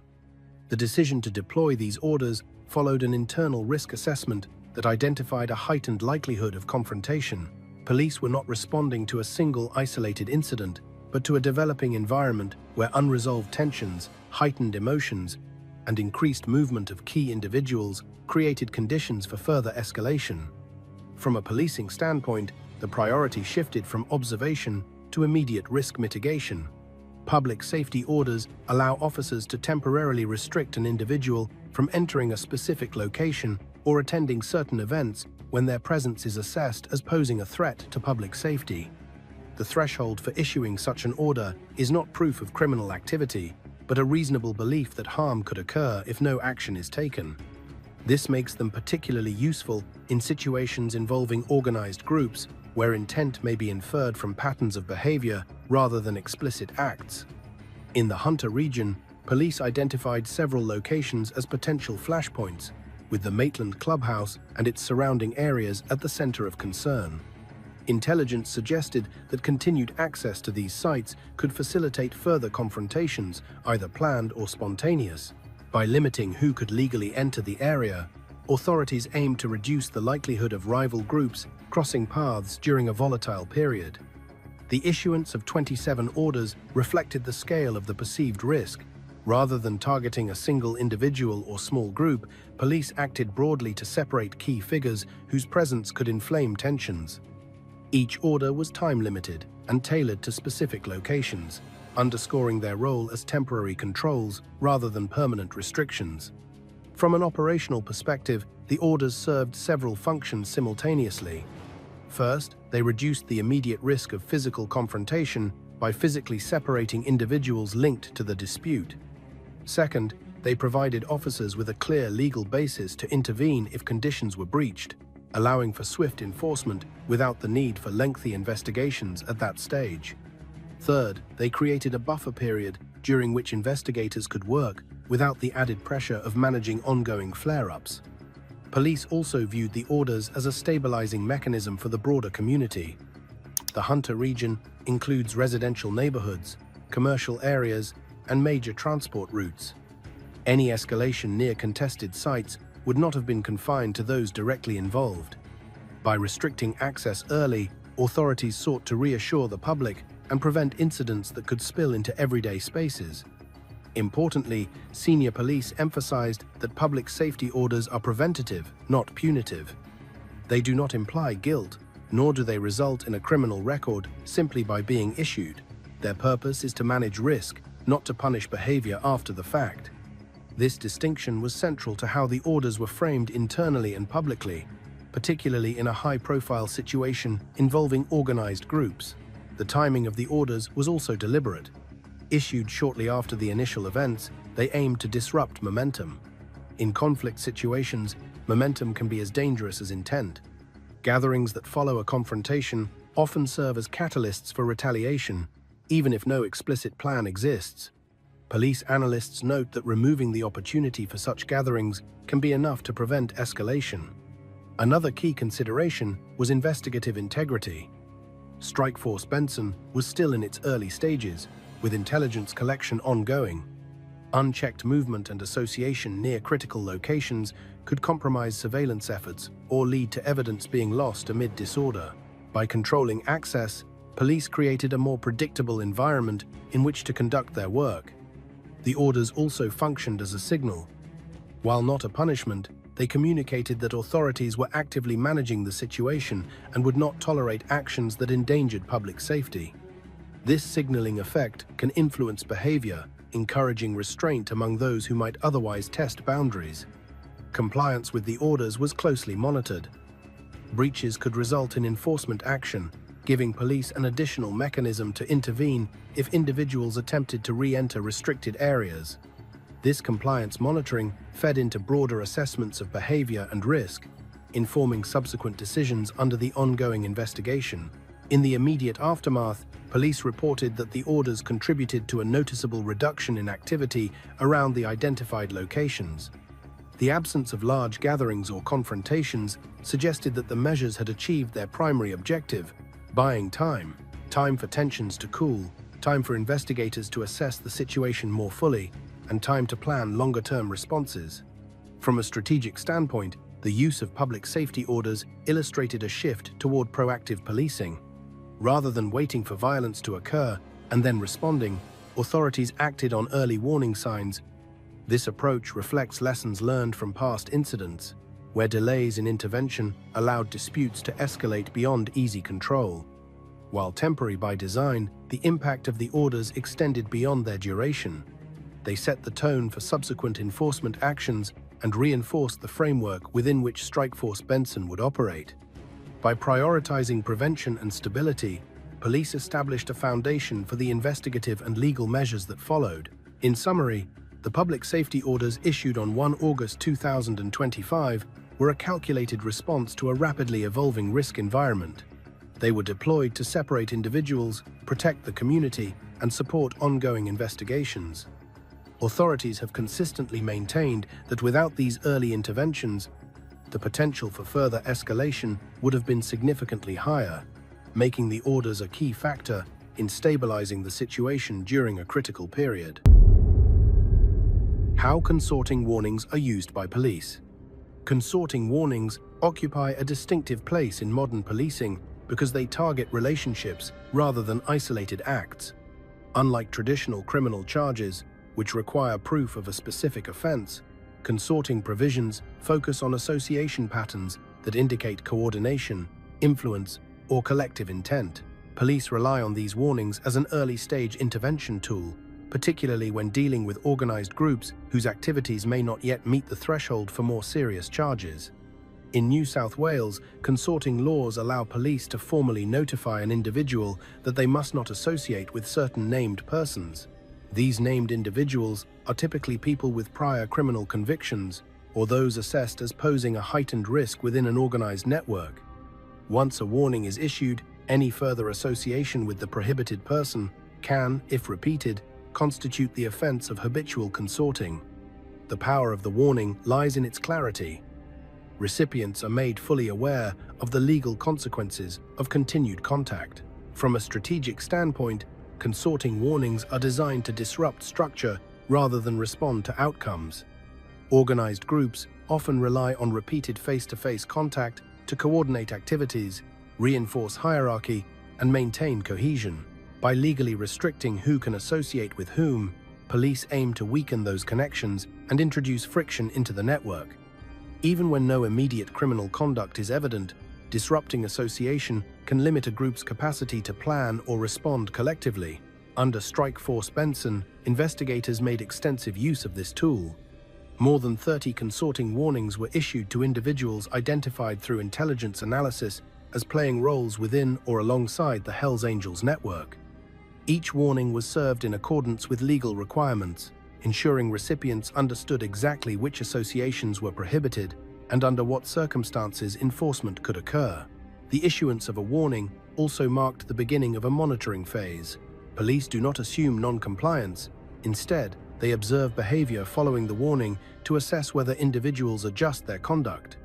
Compliance may indicate de-escalation or a willingness to distance from risky associations. Non-compliance, by contrast, can signal ongoing coordination or deliberate defiance. Investigators allege that, in this case, compliance was limited. Surveillance and intelligence gathering suggested that some individuals continued to meet, travel, and appear together in ways inconsistent with incidental contact.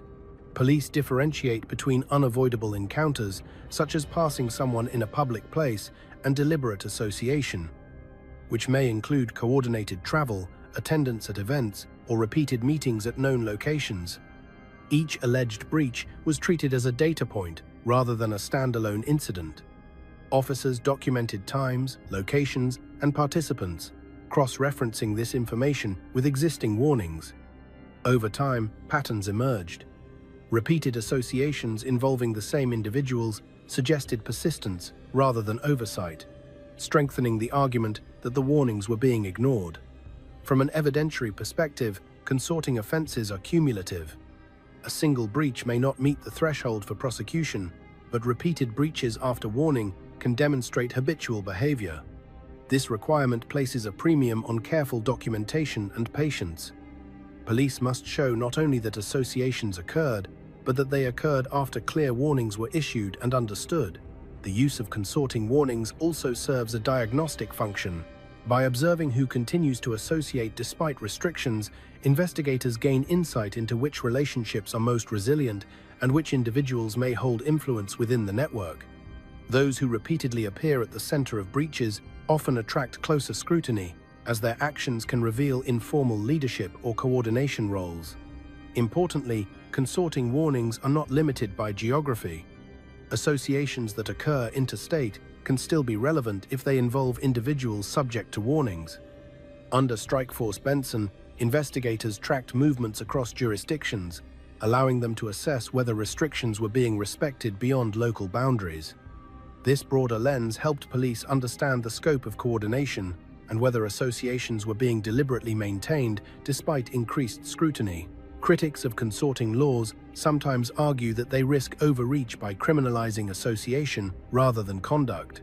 Police counter that the warnings themselves are preventative and transparent, offering individuals a clear choice. The objective is not to punish lawful social contact, but to interrupt patterns that have historically preceded organized criminal activity. In operational terms, consorting warnings also provide flexibility. They allow police to act without immediately resorting to high-profile arrests or charges that could inflame tensions.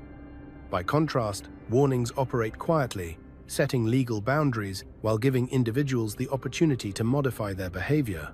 When those boundaries are repeatedly crossed, enforcement action becomes both justified and proportionate. Within Strikeforce Benson, alleged breaches of consorting warnings became a central pillar of the case against those eventually charged. Each documented association added weight to the overall evidentiary picture, shifting the investigation from risk management to enforcement. Police described this progression as deliberate. Warnings first, observation second, prosecution only when necessary. Beyond individual cases, the broader impact of consorting warnings lies in their signaling effect. They communicate that police are actively monitoring networks and are prepared to use legal tools to disrupt coordination. This awareness alone can alter behavior within groups, prompting some members to distance themselves from high-risk associations. As the investigation continues, consorting warnings remain a key component of police strategy. They offer a way to manage risk, gather intelligence, and intervene early, all without waiting for violence or more serious crimes to occur.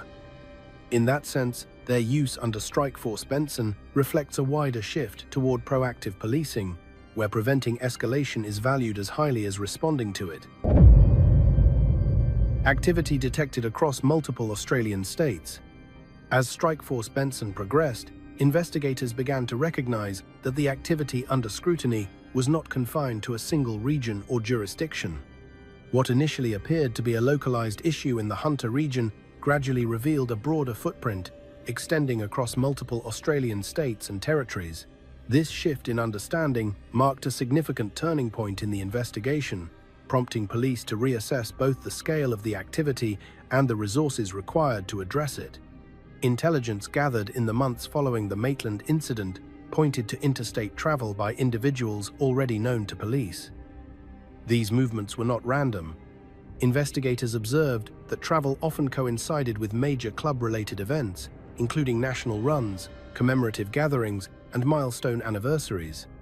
Such events, while outwardly social, are closely monitored by law enforcement because they provide opportunities for coordination, reinforcement of hierarchy, and the exchange of information across chapters. Reports of alleged consorting breaches began to surface in the Australian Capital Territory, Victoria, and South Australia.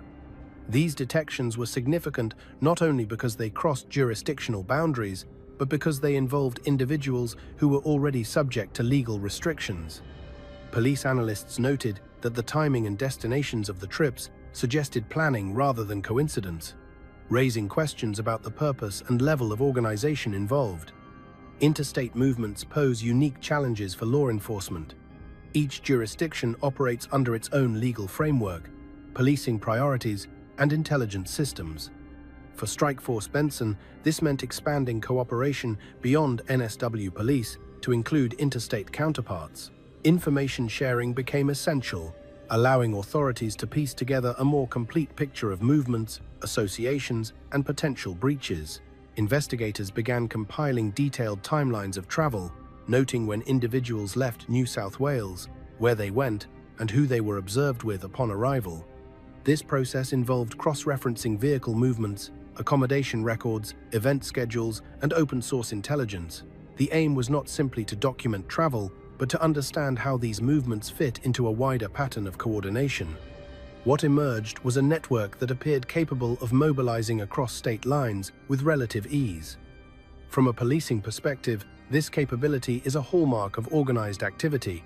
Groups that can coordinate travel, align schedules, and maintain contact across jurisdictions demonstrate a level of structure that goes beyond casual association. National runs and anniversary events attracted particular attention. These gatherings often bring together members from different chapters, providing opportunities to reinforce loyalty and share strategic direction. While attendance at such events is not inherently unlawful, police view them as high-value intelligence opportunities, especially when attendees are subject to legal warnings or restrictions. The detection of alleged breaches during these events reinforced concerns that legal boundaries were being tested. Investigators noted that continued association in interstate settings suggested an intention to maintain connections despite increased scrutiny. This behavior, police argue, is relevant when assessing whether networks are adapting to enforcement pressure or attempting to operate as usual. As the scope of the investigation widened, Strikeforce Benson evolved from a regionally focused operation into one with national implications. NSW police worked closely with agencies in other states and territories, aligning intelligence efforts and ensuring that observations made in one jurisdiction informed assessments in another. This collaborative approach allowed police to track activity more effectively and avoid gaps that could be exploited. The expansion also influenced how investigators prioritized resources. Rather than concentrating solely on fixed locations, police began to focus more heavily on movement and association. Travel itself became a data point, offering insight into which individuals were central to coordination and which events served as hubs for interaction. Authorities were careful to stress that the detection of interstate activity did not automatically imply criminal conduct. However, in the context of an ongoing investigation, repeated movement linked to known associates was viewed as relevant to understanding risk. Police emphasized that their interest lay in patterns rather than isolated trips. From a strategic standpoint, the interstate dimension underscored the limitations of addressing organized activity through localized responses alone. A disruption in one region could be offset by activity elsewhere if networks remained intact. Recognizing this, Strikeforce Benson adjusted its approach to account for the fluid nature of movement within the outlaw motorcycle club environment. The broader reach of the investigation also carried symbolic weight. By demonstrating an ability to monitor and respond to activity across state borders, police aimed to counter any perception that jurisdictional boundaries could be used to evade scrutiny. This message was directed not only at those under investigation, but at the wider network observing how authorities responded. Ultimately, the detection of activity across multiple states reinforced the rationale for Strikeforce Benson. It confirmed that the issues confronting police were not isolated or transient, but part of a larger pattern of coordination. This realization informed subsequent enforcement actions and shaped the ongoing direction of the investigation. December police operations across Sydney. The coordinated police activity carried out across Sydney in mid-December represented the most visible enforcement phase of Strikeforce Benson to date. Unlike earlier stages of the investigation, which relied heavily on surveillance, intelligence analysis, and legal warnings, the December operations marked a deliberate shift toward direct action. Police timing was calculated, coming after months of evidence accumulation and cross-checking designed to ensure arrests would withstand judicial scrutiny.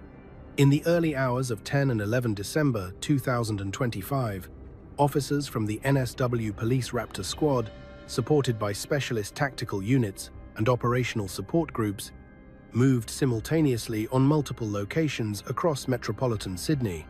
Approximately 14 warrants were executed, spanning suburbs in the west, southwest, and outer metropolitan areas.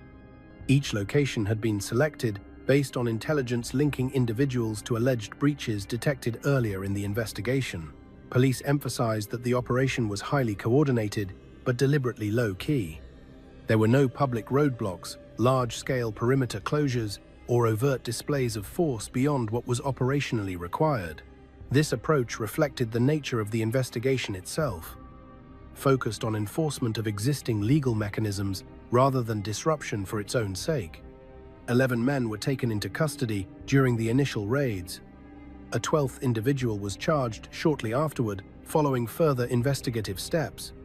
Authorities noted that each arrest took place at a separate address, reinforcing the assessment that the network under scrutiny was geographically dispersed rather than centralized. From a policing perspective, this dispersion is significant, as it complicates surveillance and requires a broader operational footprint to manage effectively. Officers executed the warrants with a dual purpose. The first was enforcement, bringing individuals before the court in relation to alleged breaches identified during the investigation. The second was evidence consolidation. During the searches, police seized items relevant to association, communication, and movement, which could be examined to corroborate timelines and interactions already documented through intelligence work. Police sources described the operation as intelligence-led, meaning arrests were the culmination of prior investigative steps rather than the starting point.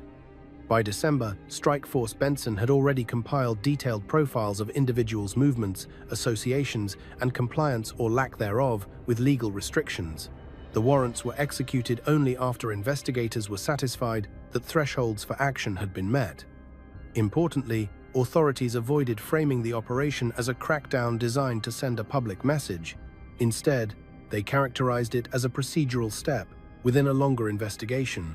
This distinction matters in the context of organized crime policing, where premature or overly visible actions can sometimes disrupt intelligence flows or alert networks to investigative techniques. The staggered timing across 2 days was also intentional. Executing warrants in phases allows police to manage resources, reduce operational risk, and adapt quickly if unexpected developments arise. It also limits the ability of associates at one location to warn others elsewhere, preserving the element of control throughout the operation.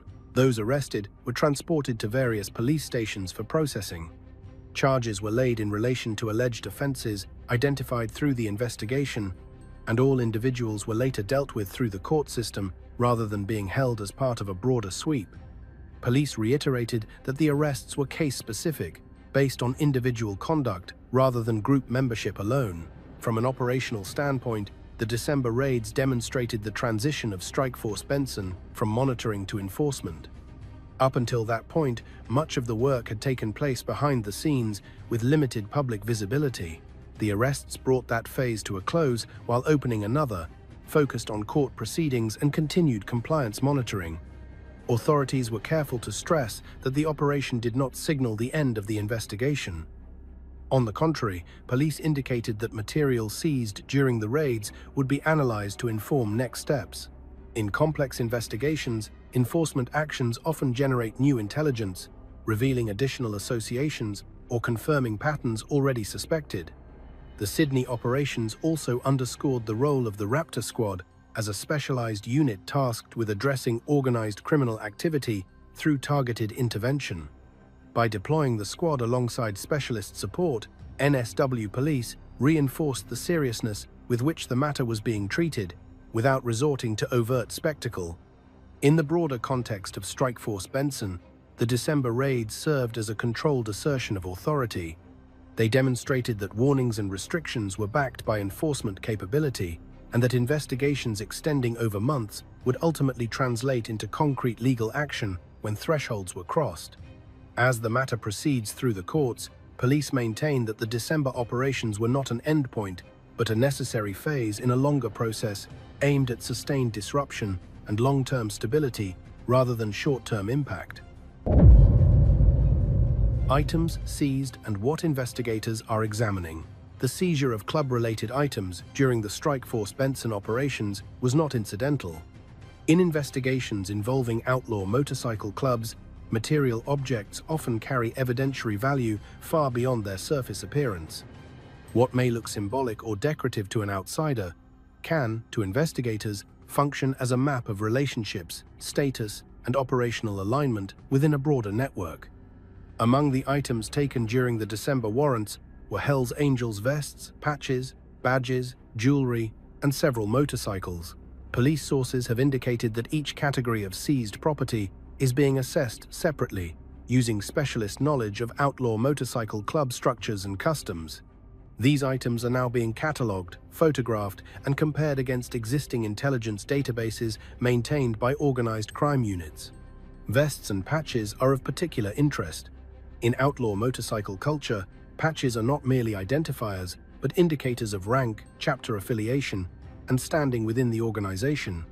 Variations in stitching, placement, and design can reflect specific charters or roles. Investigators examine whether seized patches correspond to known chapters, whether they show signs of recent modification, and whether they align with movements detected during the investigation period. Badges and jewelry are also being scrutinized for similar reasons. Certain items are worn to signify achievements, loyalty, or participation in sanctioned activities. Police analysts look for consistency between what individuals claim about their status and what the material evidence suggests. Discrepancies can raise questions about authority, internal discipline, or the nature of an individual's association with others under investigation. Motorcycles seized during the operation are being treated as both physical assets and data sources. Vehicles can reveal travel patterns, mechanical modifications, and ownership histories that support or contradict timelines already established by investigators. Registration details, storage locations, and usage frequency are cross-referenced with surveillance records and documented encounters. Beyond the individual value of each item, investigators are particularly interested in how seized materials connect different people and locations. Identical or closely matched items recovered from separate addresses can indicate shared supply chains, coordinated distribution, or centralized control. These connections help police assess whether chapters are operating independently or under unified direction. The examination process also involves digital and forensic support. Some items, particularly jewelry and accessories, may contain engravings, serial numbers, or unique identifiers that can be traced back to specific events or individuals. Even wear patterns and repairs can offer insights into how long an item has been in use and whether it has changed hands. Importantly, police stress that the seizure of paraphernalia is not about symbolism alone. While such items may be protected forms of expression in other contexts, within an organized crime investigation, they can serve as corroborative evidence. When combined with surveillance data, communication records, and observed associations, physical objects help build a clearer, more comprehensive picture of coordination. Investigators are also using the seized items to refine their understanding of internal hierarchies. The presence or absence of certain insignia can suggest leadership roles or influence within a chapter. This information is valuable not only for current proceedings, but for future risk assessments and monitoring strategies. All seized property remains subject to legal processes, including forensic analysis and evidentiary review, before any determination is made about its admissibility in court or potential forfeiture. Police are careful to emphasize that examination does not automatically imply wrongdoing associated with each item, but rather reflects their relevance to the broader investigation. Within Strikeforce Benson, The analysis of seized materials is seen as a bridge between intelligence gathering and enforcement. It allows investigators to validate earlier assessments, identify gaps in their understanding, and determine whether further inquiries are warranted. In complex investigations, such material evidence often becomes more significant over time as patterns emerge. As authorities continue to assess the seized items, they remain focused on how physical evidence complements the narrative built through months of investigative work. Together, these elements form the foundation for decisions about future action, ensuring that any next steps are informed, proportionate, and grounded in documented fact.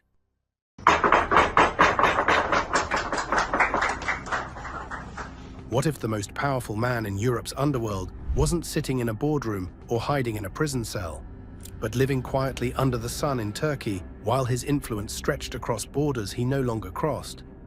Long before his name became a warning, whispers followed him through brothels, biker bars, and entire red light districts. Some called him a mastermind, others a ghost. Yet everyone agreed on one thing: Necati Arabaca was the kind of criminal you only underestimate once. Dostlarımızla oturuyoruz. Bundan sonra da her zaman dostlarımızla beraberiz. Born in the shadows, the making of a Cologne underworld prince, Necati Arabaca did not grow up in a world built for softness. Born on February 14, 1972, in Cologne, Germany, he entered a city divided between opportunity and survival. His parents, Turkish immigrants searching for stability, found themselves navigating a society where newcomers often lived in the cracks. Those cracks were precisely where young Necati learned to adapt. While other children followed predictable paths through school and apprenticeships, he studied a different education, one shaped by the streets, nightlife, and quiet observation of power. Cologne in the 1980s and early 90s was a city pulsing with contradictions. Its vibrant nightlife masked a growing criminal infrastructure, and anyone willing to act without hesitation could claim a piece of it. Necati understood early that influence didn't come from wealth or reputation. It came from presence, knowing how to read a room, how to intimidate without threats, and most importantly, how to control environments where the law rarely stepped in. The nightclub scene was full of such environments. As a young man working as a bouncer, he found the perfect training ground. It was where he learned the hierarchy of violence, the subtleties of body language, and the unspoken rules between criminal groups who shared the same territory. Bouncers did more than check IDs. They enforced order on behalf of owners, gang associates, and sometimes the unseen figures whose profits depended on stability. Necati's toughness made him noticeable. His reliability made him valuable.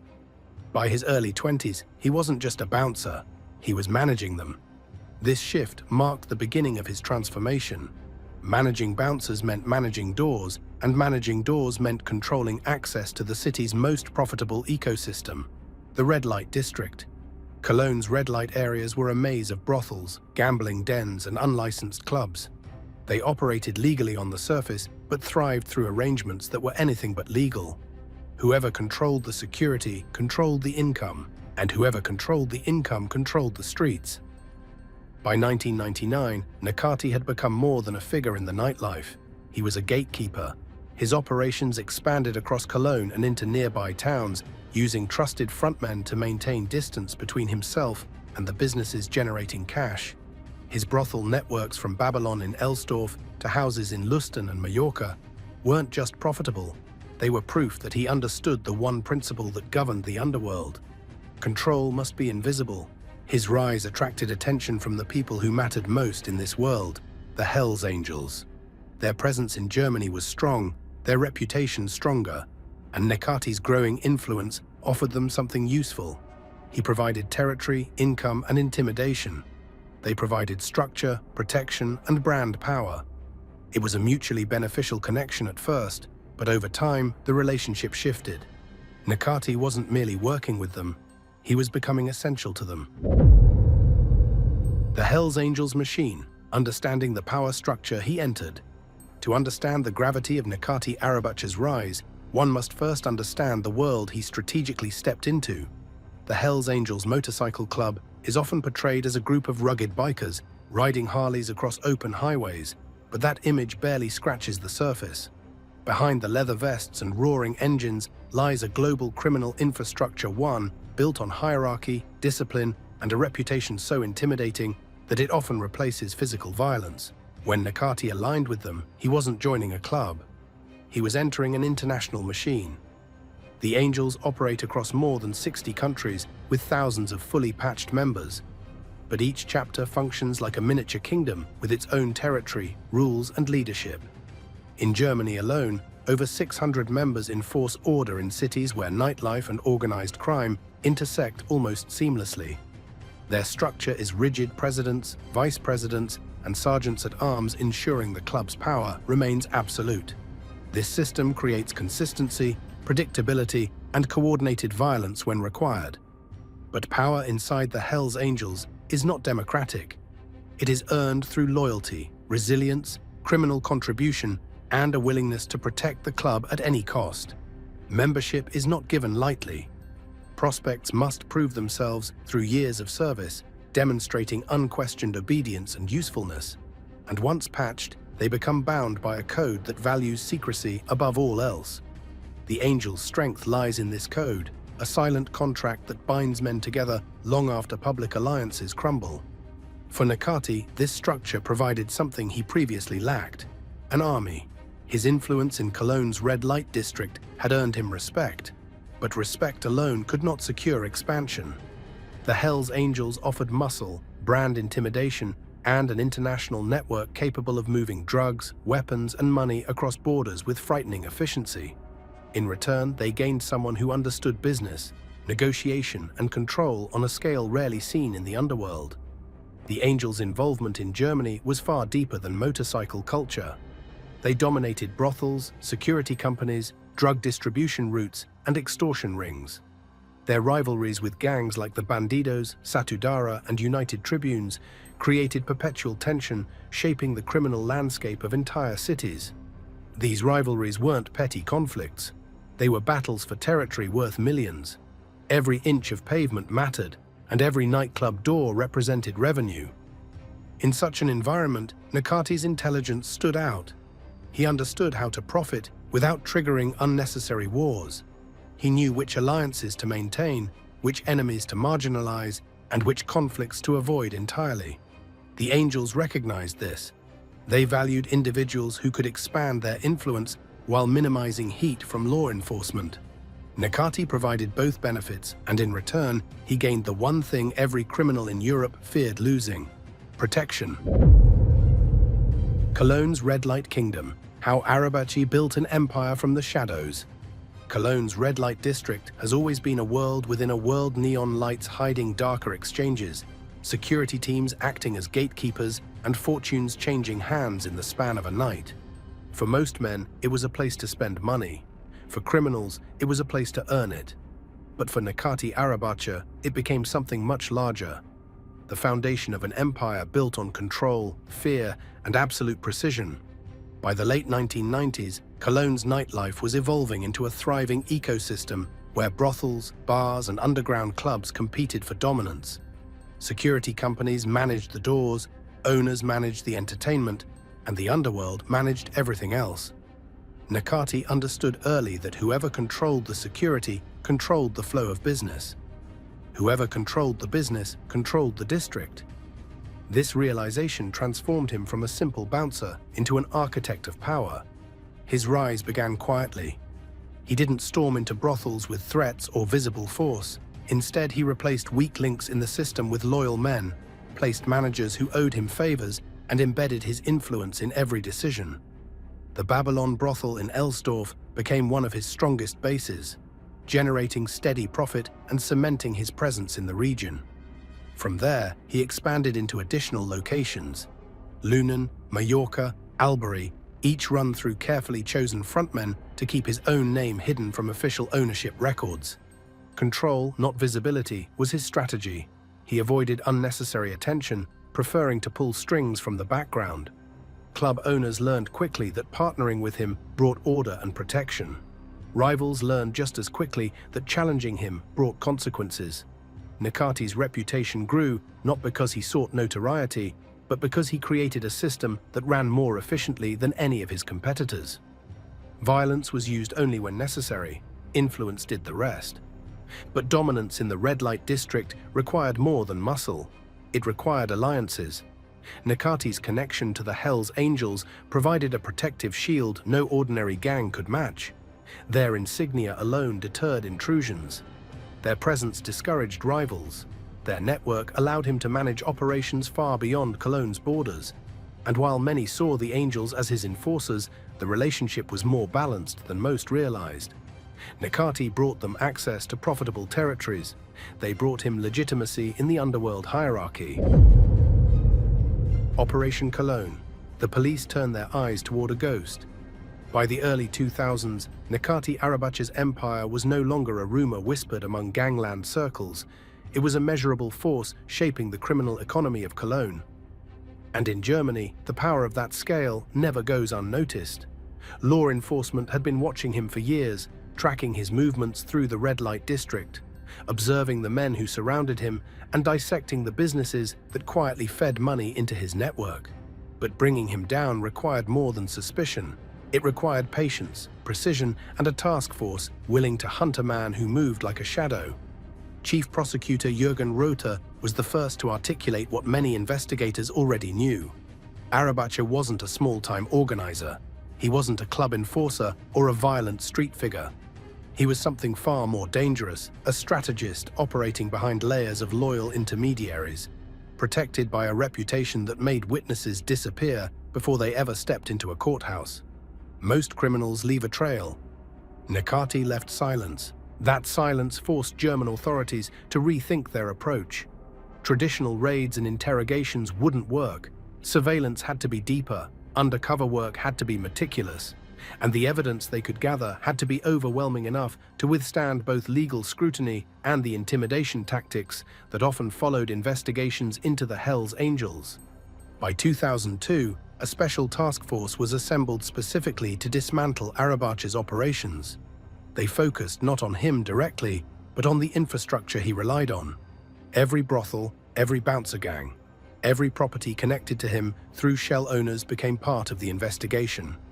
Slowly, the puzzle began taking shape. Witnesses who had been too afraid to speak before started to surface. Financial records revealed suspicious flows of cash. Surveillance logs showed connections between his operations and known Hells Angels members, confirming what authorities had long suspected, that his power came from more than street influence. As the task force tightened its net, the scale of his criminal enterprise became clearer. Human trafficking routes tied back to his brothels, organized extortion rackets linked to his security teams. Armed robberies were carried out by his associates. Everything pointed to one conclusion. This wasn't a local criminal figure. This was a man running a multinational network of profit and violence. The arrest finally came in 2002. It was calculated, swift, and designed to prevent any chance of escape or retaliation. When officers stormed the location, they didn't just see a man. They saw the architect of one of the most sophisticated criminal systems Cologne had ever confronted. The charges reflected that scale: leading a criminal organization, extortion, human trafficking, aggravated assault, and armed robbery. Power behind bars: how Arabache turned prison into a command center. For many criminals, prison is the end of the story, a place where influence fades and empires collapse under the weight of isolation. But for Nakati Arabache, imprisonment became something entirely different. A temporary inconvenience, a pause in movement, not a power pause. The day he entered his cell in 2002, investigators expected to see a man finally stripped of his empire. Instead, they watched something far more unsettling: the empire adjusting itself to keep flowing through him. German authorities quickly realized that Arabache didn't need to walk free to remain dangerous. His network existed outside the walls, built on loyalty, fear, and financial dependency. The brothels he had established didn't close. The bouncer crews didn't collapse. The Hells Angels members aligned with him didn't distance themselves. Instead, they continued operating as if their leader was simply managing them from a different office. For a man who had built a career on invisibility, prison merely gave him a quieter headquarters. Inside, he observed the same principles he had applied on the streets. maintain discipline, build alliances, control information. Inmates respected him not because of threats, but because of his reputation. Guards watched him closely, but even surveillance had limits. Every visitor, every message, every subtle gesture became a conduit for maintaining order. Even the brothel in Albury, one of his most profitable operations, continued functioning, reportedly under his direction. Police monitoring his meetings and phone calls found traces of communication that connected him back to his businesses, proving that physical confinement did little to sever his authority. But what truly shocked investigators was not that he maintained influence, but how far he was willing to go to protect it. The assassination plot against Chief Prosecutor Jürgen Reuter emerged from routine monitoring within the prison. Conversations whispered in a visitor room, coded exchanges and indirect references painted a picture of a dangerous blueprint.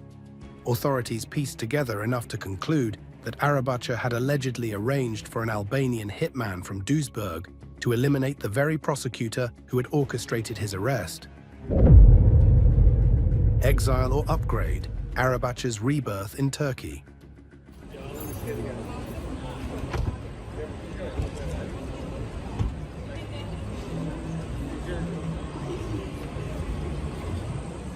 When German authorities deported Nekati Arabachi in 2007, they believed they were removing a threat from their soil. They imagined a man isolated, cut off from his network, stripped of the infrastructure that had fueled his criminal ascent. But for Arabacha, Turkey was not exile. It was an opportunity, a new landscape, a new layer of protection, and a new strategic position from which he could rebuild with even greater reach. Turkey welcomed him not as a fugitive, but as a citizen shielded by laws that forbade extradition. The same legal barrier meant to protect ordinary citizens effectively granted him immunity from the European authorities, who still wanted him behind bars. Instead of returning to a modest life, he settled in Izmir city with deep ports, international connections, and a thriving underworld of its own. For someone with Arabacha's instincts, it was the perfect launchpad. His first move was not flashy, it was precise. He strengthened ties with the Hells Angels Nomads Turkey chapter, a group uniquely positioned to operate across borders without being bound by territory. Nomads were the elite, the enforcers, the silent operators who could move from Germany to the Balkans to the Middle East without raising the suspicions that regular members might. Aligning himself with them was not only strategic, it was transformational. From Turkey, he cultivated what investigators later described as a long-distance criminal command center. He no longer needed to stand at the door of a Cologne nightclub to assert authority. His influence now moved through encrypted messages, loyal intermediaries, and financial networks that carried cash far more discreetly than physical presence ever could.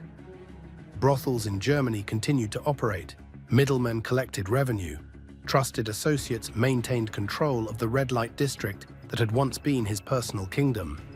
Meanwhile, Turkey provided him with a unique advantage: geographical access. Positioned at the crossroads of Europe, Asia, and the Middle East, it became the ideal staging ground for larger, more profitable operations. Reports soon connected him to narcotics trafficking routes, particularly heroin smuggling from Turkey and the Balkans into Western Europe. The drug flow was efficient, brutal, and lucrative, attributes that fit seamlessly into his existing empire. European investigators began noticing a pattern. Arrests in Germany and Spain linked back to associates who communicated indirectly with Arabacha. Financial activity in brothels showed continued profit extraction. Rival gangs reported that he still influenced territorial decisions despite being hundreds of miles away. In their eyes, deportation had not ended his reign. It had allowed him to expand it without legal risk. Even more remarkable was his ability to maintain loyalty across borders. Criminal empires often crumble when leaders relocate, but Arabachi had something his rivals lacked: absolute fear and absolute respect. Those who worked under him in Cologne remained loyal, not because of force, but because his leadership style rewarded obedience and punished betrayal swiftly. His absence did not weaken the chain of command, it solidified it. The Silent Kingmaker, Arabacha's shadow role in European Hells Angels. By the early 2000s, something unusual began to stir within the European branches of the Hells Angels across Germany, Spain, and the Netherlands. Names that once signified stability men who had shaped the organization for decades were suddenly absent from the criminal landscape. Yet amid that chaos, investigators noticed something even more unsettling. A man hundreds of miles away, living quietly under the protection of Turkish law, appeared to be gaining influence without ever setting foot back into Europe. Necati Arabaca was no longer just a former Cologne boss or a Turkish-based exile. He was behaving like a strategist, a coordinator, a shadow kingmaker shaping decisions from afar. And the more European authorities observed, the more they realized that the criminal ecosystem had begun to orbit around him again. The turning point came after the arrest of Frank Hanberth, one of the most powerful Hells Angels in Europe and the longtime chairman of the Hanover chapter. Hanberth's influence had extended beyond Germany into Spain's high-end nightlife and the club's broader European strategy. When he was detained during Spain's Operation Casablanca, a sudden leadership void emerged. Several internal factions quietly positioned themselves to fill it, but none had the longevity, the international network, or the instinctive authority that Arabaca possessed. He didn't need to campaign for power. He didn't need to appear at meetings. His name alone shifted conversations. Authorities in Germany, Spain, and Denmark began following financial trails that pointed back to him. These weren't direct links. They were patterns, movements of money, transfers of assets, territorial decisions that aligned perfectly with his long-standing business networks. Associates who had once worked under him in Cologne suddenly appeared in decision-making roles across Europe. Clubs that had previously clashed with him began showing signs of quiet alignment. It was as if Arabaca had woven threads across the continent years earlier, and now those threads were pulling the organization toward him naturally. His advantage was simple, yet powerful: geography. Operating from Turkey placed him beyond the reach of European extradition while still keeping him close enough to influence the flow of narcotics, trafficking routes, and the red light economies. Turkey sat at the gateway between heroin-producing regions and Western European markets. Anyone controlling even a fraction of that pipeline automatically held leverage over every biker chapter reliant on drug revenue. Meanwhile, Arabaca maintained a deliberately low public profile. No flashy cars, no crowded nightlife appearances, no visible displays of wealth. His silence became part of his strength. Police could not track him through social patterns. Rivals could not predict his moves. Allies could not betray him without exposing themselves. War and diplomacy, Arabaca's conflicts, alliances, and the shifting map of Europe. As Necati Arabaca's name began circulating through the undercurrents of Europe's criminal landscape, he found himself entangled in an environment where alliances were temporary tools and rivalries demanded constant calibration. His rise had already disrupted Cologne's balance years earlier, but from Turkey, his influence radiated outward, reshaping the relationships between some of Europe's most volatile biker gangs and criminal networks. To understand how Arabaca navigated this shifting landscape, one must first recognize the nature of biker politics. Violence is a language, but alliances are the grammar that allows empires to grow. Every territory, every street, every nightclub carries a history written by those who fought to control it. European biker culture is fragmented by national boundaries, shaped by local histories, and driven by group identities. Yet Arabaca managed to operate above all of these divisions. He worked like a strategist who saw countries not as borders, but as zones of influence. His earliest conflicts began in Germany in the 2009s, when tensions between the Hells Angels and the Satudara motorcycle club erupted. Satudara, a multi-ethnic and aggressively expanding Dutch-born club, had pushed into German territories, threatening long-standing control points the Hells Angels considered untouchable.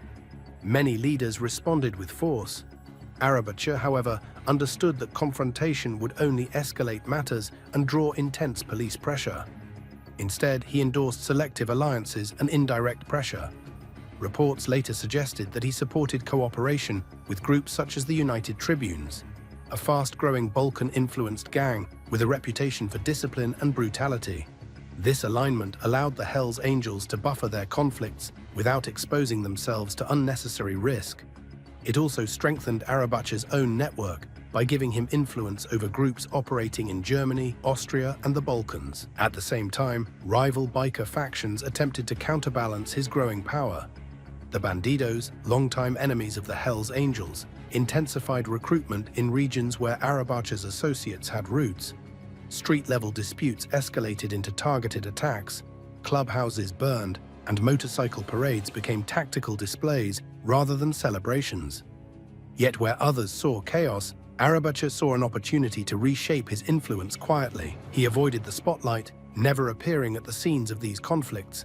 Instead, he cultivated relationships with individuals positioned at the edges of multiple world security personnel, nightclub managers, Balkan traffickers, Turkish intermediaries, and loyal Hells Angels members with deep ties to Germany's organized crime markets.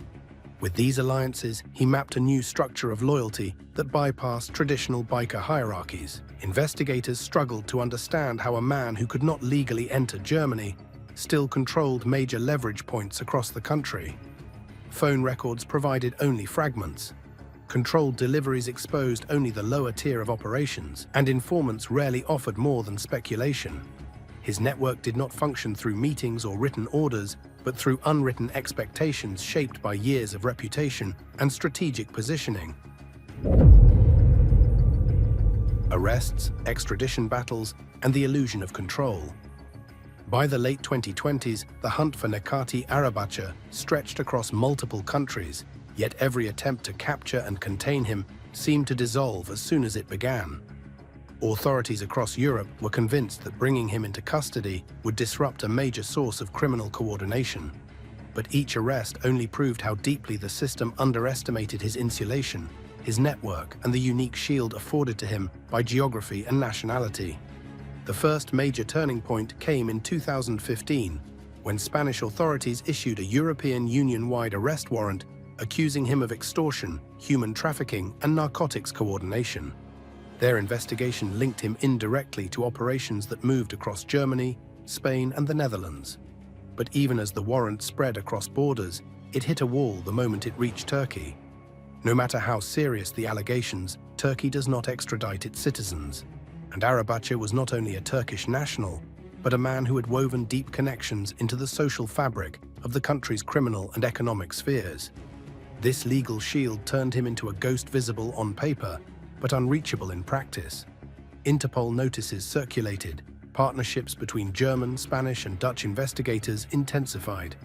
Yet every effort came back to the same problem. They could locate him, monitor him, track his movements, but they could not touch him.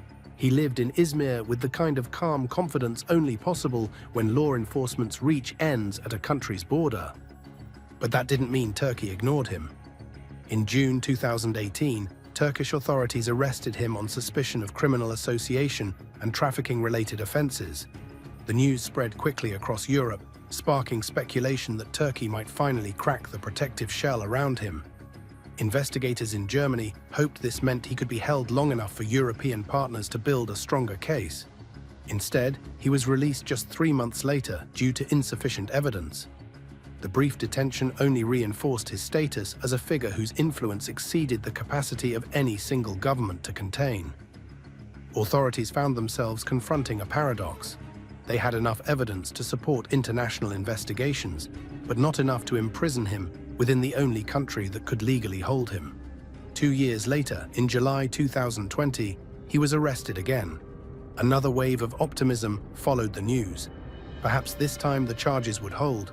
Perhaps this time, European investigators would be able to provide the levels of documentation Turkey required. Yet once again, the case fell apart. After a short period of detention, he was released. No long trial, no chain of witnesses. Nothing that could anchor him in a courtroom. Life in the shadows, rebuilding, reinventing, and ruling from afar. From the outside, it appeared as if Nekati Arabacha had vanished. No more street confrontations, no more public displays of power, no more nightclub sightings or tabloid scandals. After years of chaos in Germany, arrest warrants in Spain, and investigations across multiple countries, he retreated into the quiet landscape of Turkey. But the silence surrounding him was not surrender. It was a strategy a new phase in which power was exercised without being seen. Izmir became the backdrop for a life designed to look ordinary. He avoided public conflict, lived discreetly, and surrounded himself with stability rather than spectacle. To casual observers, he appeared as a man slowing down, perhaps aging out of the world he once dominated. But within Europe's criminal circles, the perception was very different. The quieter he became, the more they believed he was still pulling strings. Silence, in his case, was interpreted as authority. Over the years, Arabacha shifted from an operational leader to a symbolic one, a man whose name alone could settle disputes or initiate cooperation. He no longer needed to walk through Germany's red light districts to command attention. His decades of influence had built something far more valuable, a legacy people still acted upon. Younger members of the Hells Angels in Turkey viewed him as both a founding reference point and an elder statesman. Older members across Europe remembered him as a man who shaped the power map in Cologne during a time when gang wars, brothel empires, and street violence defined the region. But what kept him relevant was not nostalgia, it was structure. Arabacha maintained links not through direct action, but through trusted intermediaries. Individuals who owed their careers to him. Individuals whose incomes depended on networks he had built. Individuals who still turned to him for guidance when territorial lines shifted or alliances came under threat. This form of remote leadership became his greatest adaptation. By removing himself from daily criminal activity, he reduced his exposure while maintaining influence through those who continued to operate openly. This model was particularly effective in Turkey, where the Hells Angels Nomads chapter played a unique role in the region. It functioned as a strategic node between Europe, the Middle East, and trafficking routes stretching from Central Asia into Western markets. Arabacha's presence in Izmir placed him at the edge of these movements. He did not need to be involved directly to benefit from their structure. The networks had been built long before, and he remained the person many believed understood them best. Meanwhile, his image shifted. He became less the feared enforcer who controlled brothels through intimidation and more a figure described as cautious, calculating, and quietly influential. He had transitioned into the type of criminal leader who no longer needed to prove himself physically. His danger now came from longevity, memory, and reach. Yet this quieter life did not erase the shadow of his past. European law enforcement agencies continued to track him, often citing him in reports as a person of interest, despite not being able to touch him legally. German authorities monitored his associates. Spanish investigators kept open files referencing his role in earlier cross-border operations. Turkish police remained aware of his presence, even if evidence against him remained too thin to anchor a long-term case. For Arabacha, survival was not luck, it was adaptation. He had learned to operate in a changing criminal world where visible leadership attracted surveillance and invisibility offered security. His life in Turkey became a careful balance between maintaining influence and avoiding vulnerability. In the end, he did not disappear. He simply changed form, not the street boss, not the brothel king, not the Cologne enforcer, but a strategist in the shadows, shaping events he never had to be physically present for. His empire had shifted, but it had never died. Legacy of fear and influence. How Arabacha's name became currency. In organized crime, power usually fades when a leader loses territory, freedom, or visibility. Yet Nekati Arabacha defied this pattern. His power did not diminish with deportation. His influence did not collapse when Germany expelled him. Instead, his reputation became something more formidable than control over streets or brothels. His name became a form of currency. Across Europe, within both criminal and law enforcement circles, the name Nekati Arabachi triggered a specific reaction. In the criminal world, it symbolized authority and experience. To the police, it represented an unresolved threat, a figure who had repeatedly slipped through legal systems without ever disappearing. Even those who never met him directly had heard stories of his control over Cologne's red light district, his rumored connections to international trafficking routes, and his ability to influence events from hundreds of kilometers away. Reputation became his strongest weapon.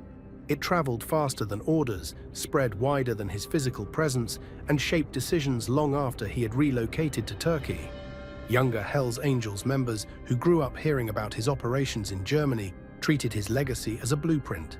They saw him as the example of how far influence could extend if managed with discipline, alliances, and strategic invisibility. Older members recognized him as one of the rare figures who managed to survive multiple eras of biker politics without being killed, imprisoned for life, or pushed into irrelevance. This reverence generated a unique form of power. People acted in ways they believed he would approve of, even without direct instruction. They avoided touching certain territories because of old arrangements tied to him. They treated certain business networks as off-limits, even years after his physical departure. His name enforced boundaries in the same way physical presence once had. Even outside the biker world, his influence crept into unexpected places. In 2018, prosecutors in Ottawa encountered a disturbing case. 2 women had been extorted and assaulted by a man who falsely claimed to be a Hells Angels Nomads member. His entire ability to control them hinged on one thing: a claimed connection to Arabacha. The women believed him because the name carried weight far beyond criminal circles. It carried myth, fear, and an unspoken threat built on decades of violent reputation. Law enforcement officials who investigated Arabachi understood this dynamic clearly. They wrote in their reports that his power extended beyond his actions. His legacy functioned as a deterrent. They noted how small-time criminals invoked his name to elevate themselves, how rival gangs maneuvered cautiously in territories where his associates had roots, how former employees at brothels, once connected to him, still used his name to reinforce authority or intimidate competition. This was the kind of influence impossible to measure on paper. There were no financial statements showing its value, no wiretaps documenting its full reach, no arrests that could dismantle it. Reputation lived in the air, passed through prison corridors, whispered in biker clubhouses, retold over drinks in red light districts, and woven into the stories of younger criminals eager to replicate the success of a man who remained permanently out of reach. But reputation also carried a darker meaning. For law enforcement, his name symbolized a failure to truly dismantle a criminal structure. Every time an investigation referenced him without an indictment, his legend deepened. Every attempted extradition blocked by Turkish law strengthened the image of untouchability. Every released suspect, linked back to him, reinforced the idea that he moved beyond jurisdictional limits. In the criminal world, fear and respect are often intertwined. Arabacha's legacy embodied both. He represented survival in a landscape where most leaders fall. He represented durability in a world where alliances change overnight. And he represented the unsettling truth that sometimes the most powerful criminals are the ones you can identify clearly but cannot reach at all. Over time, his name became more than history. It became a symbol, a lesson, a warning, a reminder that in the shadows of Europe's underworld, influence is not just earned, it's inherited by reputation, cemented by survival, and carried long after the man himself steps out of view. A network without borders, Arabacha's transnational web of criminal influence. Long before authorities realized what he had built, Nakati Arabacha had already woven a network that ignored borders, legal systems, and national jurisdictions. His ability to operate across continents did not come from physical movement, something he could no longer risk after deportation, but from a carefully layered structure of intermediaries, alliances, and business fronts that made geography irrelevant. What began as a Cologne-centered empire evolved into a transnational system capable of functioning with or without his direct presence. The foundation of this network was laid during his years in Germany. By controlling brothels, security crews, and nightclub territories, Arabacha established financial channels that moved quietly through cash-based businesses. These channels later became the backbone of broader European operations. When he relocated to Turkey, those routes remained active because they had never relied on a single location. They relied on people-trusted lieutenants who understood his methods and benefited from maintaining them. From Izmir, he became a nodal point in a system that stretched from Western Europe to the gateway regions of the Middle East. Turkey provided a strategic advantage. Positioned near narcotics routes coming from Afghanistan and Iran, it allowed him proximity to networks that fed Europe's heroin markets. Investigators noted that Turkish ports, trucking companies, and migrant smuggling corridors frequently intersected with organizations tied to biker gangs and Balkan criminal alliances. Arabacha did not need to physically supervise these routes. His name and his associates were enough to keep the flow steady. Germany remained the most critical European hub. Cities like Cologne, Hamburg, and Frankfurt sat at the crossroads of trafficking lines. Even after his deportation, remnants of his original organization continued to operate in these regions. Safe houses, informal money transfer networks, and brothel-linked cash businesses ensured continuity. These structures were difficult to dismantle because they were not registered on paper. They existed through loyalty, debt, and shared interest. Beyond Germany, Spain emerged as a secondary node. The Costa del Sol, long known as Europe's Costa del Crime, served as a refuge for criminals fleeing northern European investigations. When Spanish authorities intensified operations against biker-linked groups, they repeatedly encountered individuals with known connections to Arabacha's old network. These were not direct subordinates, but people whose incomes or protection once depended on systems he had created. Even years after his departure, they continued to replicate his style of organization. Small, decentralized units capable of operating independently while maintaining loose allegiance to a shared past. Meanwhile, Balkan countries, especially Albania, Serbia, and North Macedonia, played roles in the movement of arms, drugs, and forged documents. These regions were fertile ground for alliances. Their criminal groups valued reliability over hierarchy, making them ideal collaborators for a figure like Arabacha, who could offer consistency without demanding rigid loyalty. Through these intermediaries, the Hells Angels maintained access to underworld services that strengthened their position in Europe's shifting criminal landscape.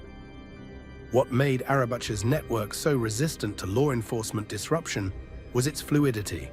No single component was essential. If one brothel closed, another opened under a different name. If a trafficking route tightened, intermediaries adjusted paths through neighboring regions. If authorities investigated a known associate, another contact stepped into their role seamlessly. This adaptability came from years of strategic planning, designing systems meant to outlive raids, arrests, and political shifts. Turkey became the anchor not for operational activity, but for safety. From there, he could observe Europe's underworld like a strategist studying a battlefield. He understood which alliances mattered.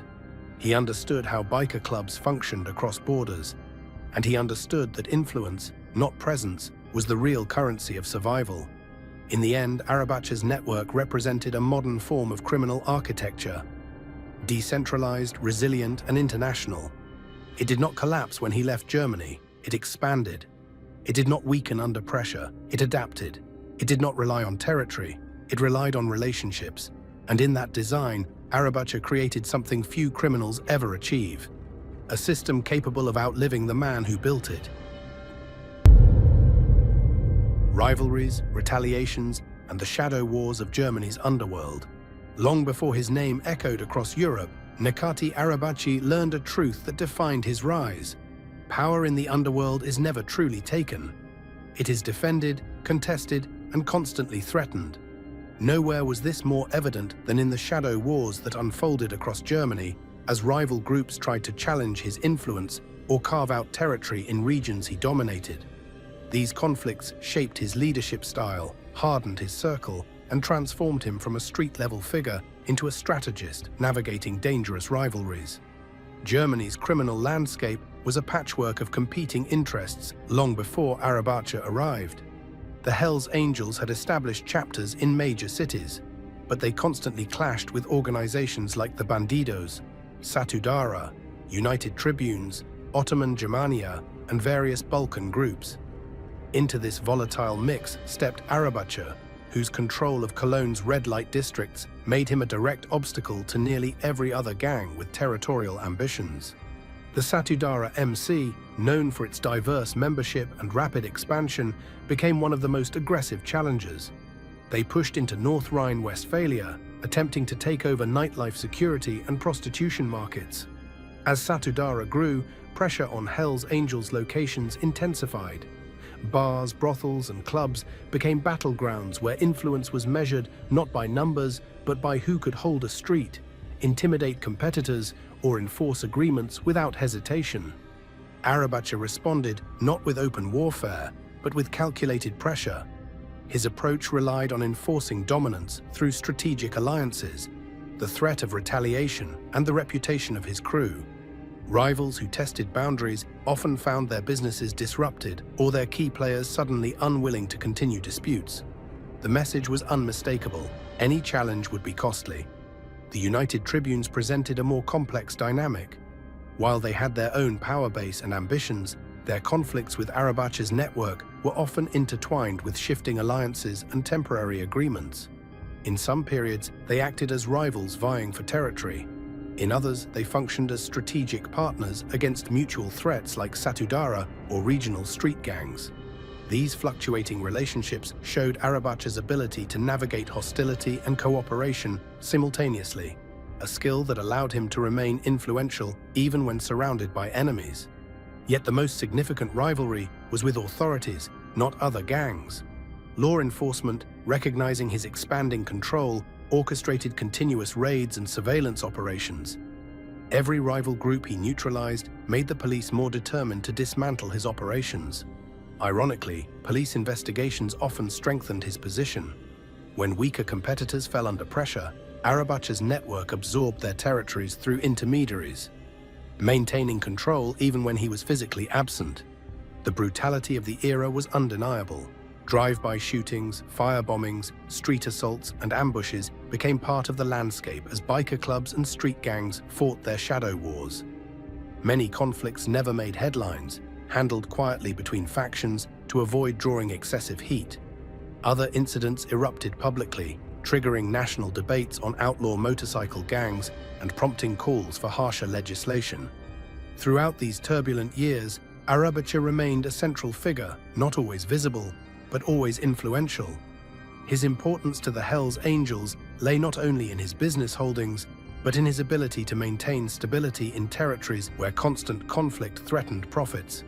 He understood that open warfare consumed resources, damaged networks, and attracted law enforcement, so he relied instead on selective retaliation. Violence became a strategic tool, not a default reaction. When he was deported to Turkey, many believed his absence would weaken the Cologne faction. Instead, the opposite occurred. Without him physically present, the network he helped shape relied on the systems of intimidation, negotiation, and territorial control he had established. Rivals continued to treat his territories cautiously, knowing the structures remained intact, even if the man behind them was gone. These shadow wars revealed the nature of Arabacha's power.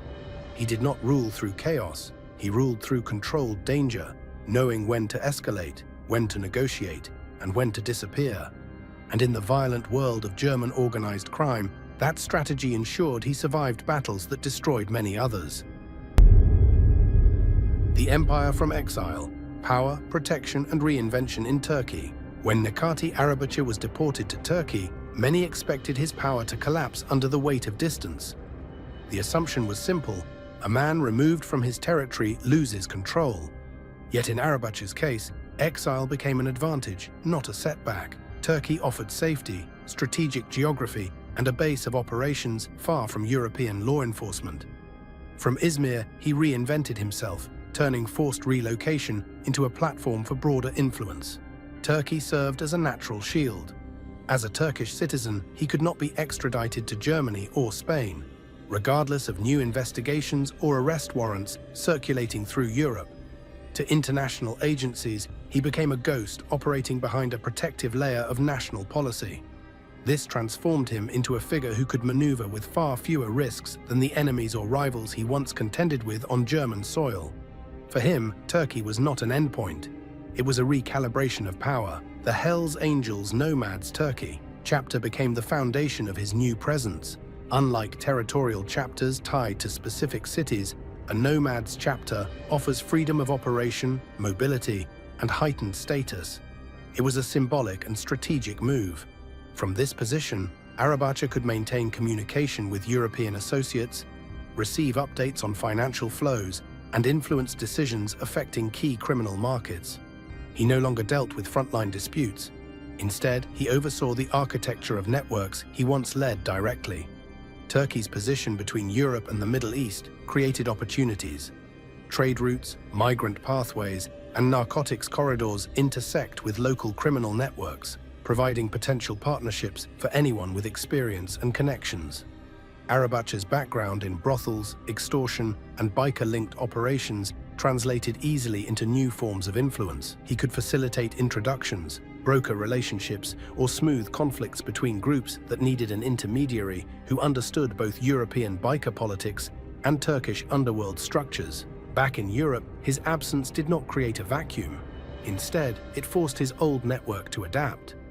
Trusted lieutenants assumed management roles, brothels continued operations, and criminal alliances endured through shared profits rather than direct orders. Arabacha's strength had always been his ability to build systems that could endure pressure. These systems, cash-based businesses, biker alliances, and intimidation-driven enforcement continued functioning because they were designed to operate with decentralization in mind. Even when police raided properties or arrested associates, new faces emerged to take the roles of those removed. In Turkey, Arabacha learned the value of invisibility. The flamboyance of his early years gave way to a quieter approach focused on influence rather than public dominance. He maintained a low profile, avoided unnecessary media exposure, and allowed rumors to do the work of intimidation for him. Even individuals who had never met him treated his legacy as a blueprint for a cross-border organization. Exile did not diminish him, it transformed him. From Turkey, he operated like a strategist rather than a soldier, observing, guiding, and intervening only when necessary. He no longer lived in the spotlight of Cologne's nightlife or the scrutiny of German investigators. Instead, he controlled a quieter empire built on reputation, connections, and the knowledge that power is most effective when exercised from the shadows. Legacy of a Ghost, Fear, Myth, and the Unfinished Story of Nekati Arabacha. By the time he entered his 50s, Nekati Arabacha had become something rare in the world of organized crime, a man who survived long enough to watch his own legend grow. Most figures of his rank end up dead, imprisoned for life, or consumed by internal betrayal. Arabachi managed to avoid all three outcomes, and in doing so, created a legacy that continues to ripple through Germany, Turkey, and the broader European underworld. His influence became less about visible action and more about what people believed he was capable of. The myth began in Cologne, where his early years as a bouncer, enforcer, and brothel operator shaped the city's nightlife economy. For many, he represented the brutal efficiency required to dominate a lucrative but dangerous market. His methods, structured violence, financial discipline, and calculated alliances set the standard for the next generation of power players.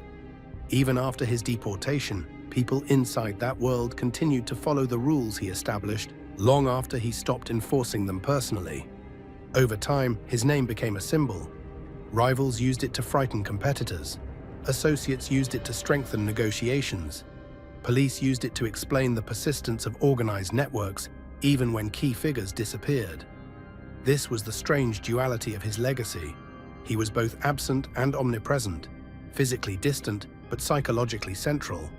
His legend operated as a form of pressure, turning rumor into a weapon more potent than any direct threat. For law enforcement, Arabacha represented the frustration of battling criminals who learned how to exploit borders. He embodied the challenges of globalized crime networks that extend beyond jurisdiction, members who operate in multiple countries, and leaders protected by citizenship laws and political complications. Investigators in Germany, Spain, and the Netherlands spent years trying to dismantle leftover pieces of his empire, but the decentralized nature of his systems made destruction impossible. Every time a brothel shut down or a crew was arrested, another surfaced under new management with the same structure and methods. For the Hells Angels, his legacy carried a different weight. He was not only a businessman, but an example of how a member could leverage the club's influence to build personal power far beyond traditional biker operations. Arabacha showed that the Hells Angels could evolve from street-level dominance into multinational coordination, blending outlaw biker culture with modern criminal strategy. His position within the Nomads chapter of Turkey gave him status unmatched by most European members, turning him into a bridge between the biker world and the Turkish underworld. His influence also had a cultural dimension. Within outlaw circles, he became an emblem of survival, someone who outmaneuvered police task forces, escaped years of investigations, and rebuilt his empire from another country.